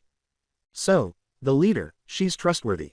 Even though there was plenty of space in the cave and they weren't cold, Satsuki was the one who asked as she sat next to Naruto with Naruto on the other side, the two of them snuggling close to him. Naruto puts an arm around the two girls, taking advantage of their proximity to him. From what Amayuri told me, she is. And considering she's fighting so hard for people with bloodlines against a damn near perfect Jinchuriki, I'm willing to believe it as well. Naruto shrugs upon hearing his affirmation. Well, if you say so, I'll believe you, though I wonder what she's like. I'm sure she'll be fine. Though women from Kiri tend to be more on the wild side. Satsuki puts both of her arms around his torso and sighs, oh, I bet you know a lot about that thanks to that woman, huh? The tiny pout on her face makes Naruto laugh. Hee, oh yeah, the things she can do with those teeth are really something else. Said from experience, huh? Is she a biter? The blonde asks, smirking teasingly as she looks at Satsuki and makes circles with her finger on his chest. Sounds like someone I know. Shoot-oop idiot, I'm not a biter. I never said it was you, but since you're admitting it I'm not gonna argue. TCH. When Naruto notices Satsuki's irritated expression, he kisses her cheek to soothe her and then does the same to Naruto before she has a chance to grumble. However, the blonde then grabbed him by the hair and turned what had been a simple peck on his cheek into a kiss that connected their lips, which seemed to set off the already developing mood. Ignoring her rival's indignant squawk as she started to hog their shared lover, the blonde becomes bolder as they continue to kiss and move into his lap. His hands tighten their hold on her round ass, causing her to groan. She begins to grind in his lap and try to blend in closer as a result, but she gets irritated when her armor gets in the way. She pauses their kiss with an irritated complaint and starts fumbling with her armor's straps in an effort to swiftly remove it, but in the process, she momentarily leaves Naruto's lap. But as soon as this occurs, Satsuki steps in, and since she was only wearing a long skirt and an overshirt, she could easily press her body against Naruto and kiss him. As soon as Naruto reached into the slit of her skirt with one hand to grope her thigh and the other to fondle her rear, it became heated. Naturally, Naruto pouts over this since she was able to remove her armor at last. Rather than vocally complaining, however, she went to Naruto's side and took his hand off her rival's ass and placed it on her chest. Her fellow Jinchuriki could now easily sink his fingers into her soft flesh because they were no longer bound by their oppressive restrictions. The blonde was moaning softly in his ear as his big hand kneaded her breast, tickling it with her breath. As the three of them concentrated more and more on one another, the air in the cave rapidly heated up to the point where they were unaware that an hour had gone by. Now that Naruto was on his lap, she ground herself in his lap and exchanged spit with Naruto, her kimono top gathered around her waist, revealing her breasts to the cool air. Satsuki was groaning as his hand played with her covered folds, sinking her teeth deep into his collar. And when she left his grasp, the Uchiha bit down more forcefully, leaving a mark on a moaning Naruto as he and Naruto parted ways, leaving a trail of spittle behind them. Breathing heavily, the blonde asks, hey, it'll take a while before we're gonna be taken to water country, right? Naruto nods, twisting and adjusting her hardened nipple with his free hand. Yeah, it should take some time for Amayuri to set everything up. We probably won't leave till tomorrow morning. Good, she purrs back, grinding her hips into him to emphasize the word. That means we should have enough time for a little fun before she comes. Naruto settles in as the two girls continue to play with his body, already sensing where this is going from the lustful expression in her eyes and the way Satsuki began massaging herself against his fingers once more. When a fourth person entered their cave, the three were so engrossed in their bliss that they failed to notice. That is, until they snickered and whistled to announce their presence. Oh, am I interrupting something? Amayuri's taunting remarks caused their movements to abruptly stop as she stood at the entrance of the cave with one hand on her cocked hips. Naruto turned toward the woman with her breasts still exposed, ignoring Satsuki's hasty attempt to put herself together in light of the fact that someone she hardly knew had interrupted an intimate moment. Naruto smiles at her and says, "You settled everything in Wave already." That was quick. Yup, was pretty simple to be honest. The people of Wave could care less about how it happened as long as the little tyrant was dead. The moment I handed them his head, they put it on a pike. She smiles. As for the new leader, the daughter of a local bridge builder was already respected for the fact her husband died heroically at the hands of Gato as well as her charity work around the country. So leaving her with Gato's funds won't be a problem either. The widow of a hero, huh? Good choice. As she approaches the three, the older woman smirks at their undressed appearance and nods, Though I guess it was long enough for the three of you to get frisky, huh? You ladies mind sharing? You aren't the only ones who worked hard today and wants a reward. The two rivals blinked owlishly at one another at her words. Although they were somewhat ready for the older redhead to eventually join them in bed, neither of them anticipated that it would happen just a few hours after their initial encounter or that she would say it so bluntly. However, after a moment of silence, Naruto grins and turns to face her. Hell yeah, come join the fun. Amayuri makes a mock bow and says, "Oh, thank you little Miss Clan Leader," before removing her top and revealing a tight, sleeveless undersuit and removing the bandages around her neck.